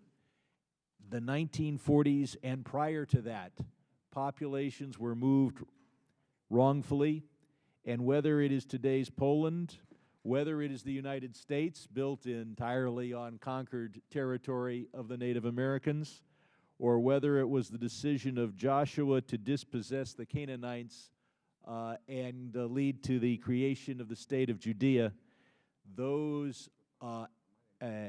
movements of population that occurred before or in the aftermath of World War II should not, we shouldn't be trying to undo that. Those in my district, I think, recognize that California was built on territory taken from the Native Americans by the Spaniards and the Mexicans, and then taken by the United States. We're not intending to leave. So we can talk about how the population in parts of the Ukraine is a result of Stalin's work, but those who live in any part of the Ukraine, including the Crimea, have a right to live there and a right to vote there, even if the presence of their ancestors there is a result of a crime of Joseph Stalin. Once again, I thank the gentleman from Massachusetts for his amendment, and my opposition is modest and reluctant. Mr. Grayson, the gentleman from Florida. Thank you, Mr. Chairman. I am concerned that we are overextending ourselves as a country by trying to guarantee the sovereignty, independence, and territorial integrity of Moldova and Georgia. I am in support of the sovereignty, independence, and territorial integrity of Moldova and Georgia, but I don't even believe that we should be giving lip service to goals that we simply cannot control or attain ourselves. I heard some criticism earlier of red lines being crossed. Maybe we should be more selective in the lines that we do draw, whether they're red or otherwise. In 2008, NATO promised that Georgia would one day be admitted into NATO. Moldova is already part of a sister organization of NATO. The fundamental purpose of NATO is to guarantee the sovereignty, independence, and territorial integrity of its members. If, in fact, NATO were to extend itself to Moldova and to Georgia, given the fact that there are Russian troops occupying parts of both countries without the permission of the formal central government in both countries, again, for the purpose, the Russians say, and I think this is to a large degree valid, of self-determination of those areas, as the congressman from California has already pointed out. In fact, what we'll be doing is possibly blundering into war against Russia in much the same way that World War I occurred, through a web of alliances on both sides, causing one country after another to say, yeah, fine, I'll join in on that war. In this case, there is a slope. It's a slippery slope, and we start down that slope when we do things like reaffirming the sovereignty, independence, and territorial integrity of countries, when we can't guarantee the sovereignty, independence, and territorial integrity of those countries without going to war. And although I understand the impulse to say good things, to try to say things that give us all a warm and fuzzy feeling that we're on the side of righteousness and goodness, in this case, it's a real danger. So I would say that the bill is better off without this amendment for the reasons that the gentleman from California and the other gentleman from California on the other side of the aisle have both expressed. I yield back. We have two other measures to consider and votes at about 1:30, so we need to keep moving. I'm going to ask the question on the amendment. All those in favor say aye. Aye. All those opposed say no. No. And the amendment is not agreed to. Mr. Duncan has an amendment. At the Mr. desk. Chairman, I The have clerk an amendment. will read the amendment. Yeah, I have an amendment in the nature of a substitute to amendment number 46. Amendment offered by Mr. Duncan of South Carolina to H.R. 4278 in Section 2.8, following, quote, increased natural gas exports and energy efficiency, end quote, insert, quote, in Ukraine, which could be enhanced by advances in new energy technologies, end quote. The gentleman is recognized to explain his amendment. I want to thank the the minority for their work on this in conjunction with us. I believe the language is palatable to both sides, and with that, I will just yield back and call for the question. I thank the gentleman for yielding, and the language here is following increased natural gas exports and energy efficiency, insert in Ukraine, which could be enhanced by advances in new energy technology. And with that explanation, any other member seek time? Hearing no further request for recognition, the question occurs on the amendment. All those in favor say aye. Aye. All those opposed, no. In the opinion of the chair, the ayes have it. Mr. Meeks of New York. Thank you, Mr. Chairman. I have an amendment at the desk. The clerk will read the amendment. Amendment to H.R. 4278, offered by Mr. Meeks of New York. Page 18, after line 2, insert the following. Section blank, United States leadership in the International Monetary Fund. With the unanimous, the chair reserves a point of order. We consider the amendment as read. Mr. Chairman. I reserve a point of order and recognize the author to explain the amendment. Yes, Mr. Chairman. Mr. Meeks. This is an amendment I fully intend on withdrawing. Let me say that in the onset, given the mood and everything else that you and Mr. Engel has worked in, I know that we don't have jurisdiction, so it's an amendment that I will withdraw. I thank the gentleman. Thereafter. Yes, what the amendment that I proposed, I just, partly being frustrated, being on the Financial Services Committee, I wish, which would have jurisdiction, that we would have an opportunity to debate this and talk about this issue in the Financial Services Committee, of which I once was the chair of the International Monetary Policy and Trade Subcommittee that dealt with and had jurisdiction over the IMF. I believe that Congress as a whole needs to seriously consider passing the reforms to the IMF as an essential component of a comprehensive assistance package to the Ukraine. These reforms would not cost the United States taxpayers anything additional. They strengthen the IMF's funding base and ability to lead during a financial crisis, and the reforms move funds from one account to another, but they do not change our overall financial commitment and position to the IMF. If we were serious in our attention to support the people of Ukraine, now's a critical time to strengthen the power of the IMF, in my belief. Christine Lagarde, the managing director of the IMF, noted in a Wall Street Journal article yesterday that U.S. policymakers from Henry Kissinger to Condoleezza Rice believe that the current IMF reforms are necessary for the United States' strategic interests in the world. And the United States would be steadfast, or should be steadfast, in our support for democracy and economic growth, for helping the people of Ukraine. Reforming IMF quotas is a big step toward that gap. What the IMF, I believe, is absolutely vital to our national security, because a strong U.S. economy and a strong U.S. global economic leadership is critical to our strength around the world and to our national security.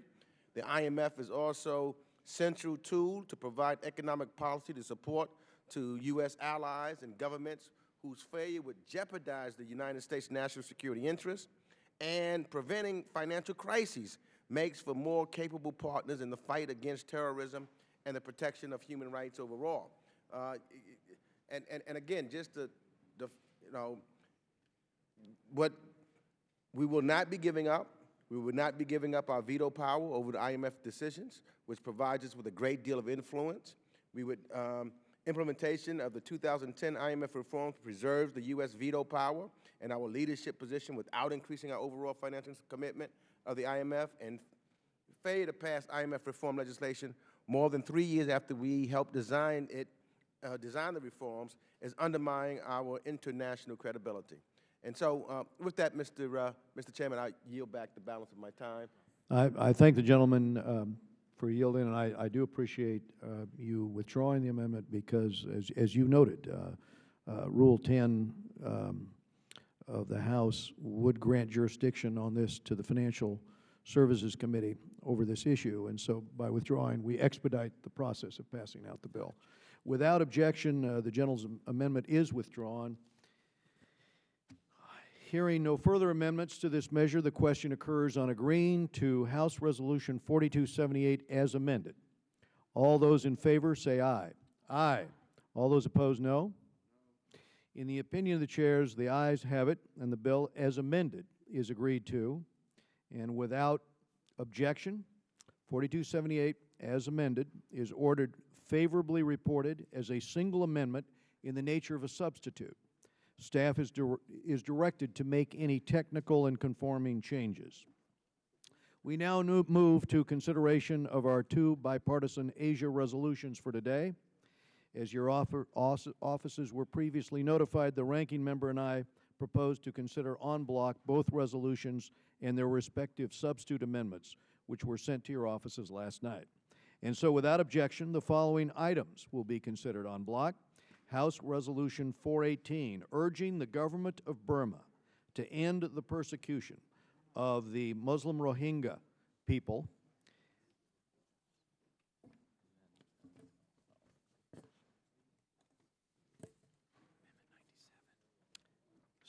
And then Amendment 97 in the nature of a substitute to House Resolution 418 offered by the Chairman on behalf of myself, Mr. Engel, Mr. Shabbat, and Ms. Gabbard. House Resolution 494 affirming the importance of the Taiwan Relations Act, and Amendment 94 in the nature of a substitute to House Resolution 494 offered by the Chairman. This is on behalf of myself and Mr. Engel. I now recognize myself to speak on the en bloc amendments. House Resolution 494 affirms the importance of the Taiwan Relations Act. For 35 years, the Taiwan Relations Act has served as the legal framework governing the important relationship between the United States of America and the Republic of China, Taiwan. Since the Act came into force in 1979, there have been few other pieces of foreign policy legislation as consequential as the TRA. Indeed, it is the steadfast support of the United States Congress that has helped Taiwan become what it is today, a thriving democratic society and a world leader in high-tech innovation. Today, we will consider House Resolution 494, affirming the importance of the Taiwan Relations Act. This bipartisan legislation, which currently has over 60 co-sponsors, reinforces our nation's unwavering support for Taiwan and for Taiwan's 23 million people. As chairman, I led two bipartisan delegations to Taiwan to strengthen our bilateral relationship. Last year, I introduced legislation that was signed into law to help Taiwan gain a seat at the International Civil Aviation Organization for the first time since 1976. 2 weeks ago, we held the first Taiwan hearing in this committee on this issue of the Taiwan Relations Act, and today we will pass this important legislation to reaffirm our support for Taiwan. The amendment in the nature of a substitute makes technical and clarifying edits to the underlying legislation. The amendment also includes bipartisan language offered by Mr. Connolly of Virginia to strengthen the underlying resolution. I want to thank the gentleman from Virginia for his suggestion, and I will recognize him in a moment to explain the language. Taiwan maintains significant bipartisan support in the U.S. Congress. I urge my colleagues to support this resolution. Let me speak for a moment about House Resolution 418 before we go to Mr. Connolly and Mr. Engel. This resolution urges the government of Burma to end the persecution of the Rohingya people and respect the human rights of all ethnic and religious minority groups within Burma. The Rohingya Muslim community of Burma are one of the most persecuted minority groups in the world. For over 3 decades, the government of Burma has systematically denied the Rohingya even the most basic of human rights, while subjecting them to unspeakable abuses. According to Burma's 1982 citizenship law, the Rohingya are prohibited from holding Burmese citizenship, even though they have lived in Burma for generations upon generations. Since 2012, 140,000 Rohingya and other Muslims have been displaced by violence. Hundreds have been killed. On January 13, unknown assailants entered a village in Rakhine State and killed 48 people while they slept. Sadly, this is what happens when a government refuses to recognize its own people. In fact, a non-governmental organization based in Southeast Asia recently disclosed credible documents detailing the full extent of state involvement in persecuting Rohingyas. Just a few weeks ago, the government of Burma expelled Doctors Without Borders from the country, thus denying once again the most basic of human rights. The government of Burma cannot claim progress towards meeting its reform goals if it does not improve the treatment of Rohingya Muslims and other minority groups. The United States must prioritize the protection of human rights in its engagement with Burma. I urge the State Department to take off the rose-colored glasses and recognize that progress in Burma is indeed very limited in this regard. The bipartisan resolution offered by the gentleman from Massachusetts, Mr. McGovern, calls on the government of Burma to immediately end the state-sponsored persecution of the Rohingya Muslim people. I am a co-sponsor of this resolution. We cannot embrace diplomatic reconciliation with the government of Burma while human rights conditions in that country have deteriorated.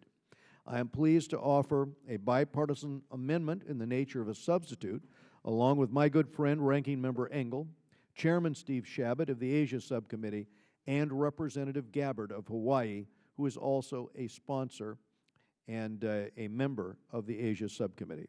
This amendment strengthens the underlying resolution by clarifying the legal status of the Rohingya Muslim people under the 1982 citizenship law. It brings the resolution up to date by including information regarding the murder of 48 Rohingya earlier this year and the expulsion of Doctors Without Borders. The amendment is further amended with language calling on the government of Burma to immediately recognize the Rohingya as an ethnic minority and to grant them citizenship. I urge my colleagues to support this resolution. I will now turn to the ranking member to speak on the en bloc measures, and then we will turn to the gentleman from Virginia. Thank you, Mr. Chairman. I strongly support both measures. The HRES 418, a resolution introduced, as you mentioned, by Mr. McGovern, the co-chairman of the Tom Lantos Human Rights Commission. Legislation calls on the government of Burma to end the persecution of the Rohingya people and to respect the rights of all minority groups in Burma. The plight of the Rohingya gets very little attention, and I'm pleased that the committee is addressing the abuses they and other minorities have suffered in Burma. And let me quote something. According to the State Department's 2013 country reports on human rights practices, there were, and I quote, credible reports of extrajudicial killings, rape and sexual violence, arbitrary detentions, and torture and mistreatment in detention, deaths in custody, and systematic denial of due process and fair trial rights, overwhelmingly perpetrated against the Rohingya. This is a unquote quote from the State Department's 2013 country reports on human rights practices. As the government of Burma transitions from decades-long military rule to a civilian government, it's important to hold them accountable for persistent human rights abuses.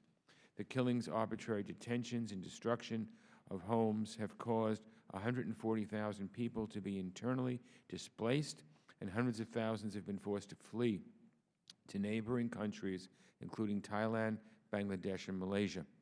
If Burma truly seeks to rejoin the international community, then it must abide by the human rights principles of equality and human dignity. I support this resolution and encourage our colleagues to support it as well. And Mr. Chairman, I commend you for introducing HRES 494, a resolution that affirms the importance and relevance of the Taiwan Relations Act, and I'm very pleased to be the lead Democratic co-sponsor of that act. Next month marks the 35th anniversary of the adoption of the Taiwan Relations Act, which is the cornerstone of the U.S.-Taiwan relationship. The act has been instrumental in maintaining peace and security across the Taiwan Straits and in East Asia, and serves as the official basis for friendship and cooperation between the United States and Taiwan. I've been to Taiwan many times. Taiwan is a flourishing multi-party democracy of over 20 million people with a vibrant, free market economy. Its impressive evolution from authoritarianism to one of the strongest democratic systems in Asia has transformed the U.S.-Taiwan relationship from one based solely on shared interests to one based also on shared values. For many years, I've been a staunch supporter of the people of Taiwan, and I will continue to lead efforts in Congress to demonstrate America's support for Taiwan. So I thank you, Mr. Chairman, for holding this markup, and I want to thank you again for working with us in a bipartisan way to move these important resolutions forward. I yield back. Thank you, Mr. Engel. We recognize Ms. Ross-Leitonen for such time as she might consume. Thank you so much, Mr. Chairman. As one of the strongest supporters of Taiwan, I also support and have co-sponsored the bill before us, House Res 494, affirming the importance of the Taiwan Relations Act. With a significant increase in China's defense budget, as well as the continued threats posed by an unhindered North Korean regime, there is no better time to strengthen relations with our democratic ally, Taiwan. It is in our national security interest to support Taiwan, and I think the best way to illustrate that is to also bring H.R. 419, the Taiwan Policy Act, which passed this committee last year, to the House floor immediately. And we must stand up for all people who are being suppressed by authoritarian regimes. House Resolution 418 calls for an end to the persecution of Muslim minorities and respect internationally recognized human rights for all ethnic and religious minority groups. The Muslim minority continues to suffer under the current regime. The continued prosecution and discrimination, as well as the brutal attacks against this minority, must stop. And I hope that this resolution will help protect the fundamental rights of all ethnic and religious minorities. Thank you so much for the time, Mr. Chairman. Thank you, Ms. Ross-Leitonen. We're going now to Mr. Barra of California. Thank you, Mr. Chairman. I want to speak in strong support of H.R. 494, the Taiwan Relations Act. It's incredibly important that we continue to emphasize and strengthen our relationship with our close friend and key trading partner, Taiwan. In 2013, Taiwan was the United States' 12th largest trading partner. In my home state of California, according to the California Chamber of Commerce, we exported over $6.3 billion in products to Taiwan in 2012. Incredibly important. California has the highest amount of exports to Taiwan within the U.S., and Taiwan is the 7th largest importer of California goods and services. They're an incredibly important and valued partner with us. Taiwan also has a deep cultural connection to the United States. We have a vibrant and flourishing Taiwanese American community, with almost half of them living in my home state of California. In fact, the majority of Taiwanese Americans also have college degrees and are making incredibly important contributions to our country. Therefore, I strongly support America's commitment to ensure that nothing jeopardizes the security or social or economic system of Taiwan's people. Thank you, Mr. Chairman. I yield back. Thank you. I think Mr. Grayson is seeking recognition. Thank you, Mr. Chairman. I'd like to speak in support of the Taiwan resolution. Bismarck said that politics is the art of the possible, and I think that foreign affairs should be the same way. It is not possible for us to reverse the Russian absorption of Crimea, nor should we try to defeat the aspirations of the Crimeans for self-determination. On the other hand, and by the same token, we should support, and we should continue to support, the desire of the Taiwanese to be a free and separate state, not being part of, absorbed by the larger country, its neighbor China. There are 20 million plus Taiwanese who have a separate culture, in many cases a separate language, and certainly a separate history, having been occupied by the Japanese for half a century. The Taiwanese are fundamentally different and recognize themselves as fundamentally different from their larger, in fact, 100 times as large neighbor.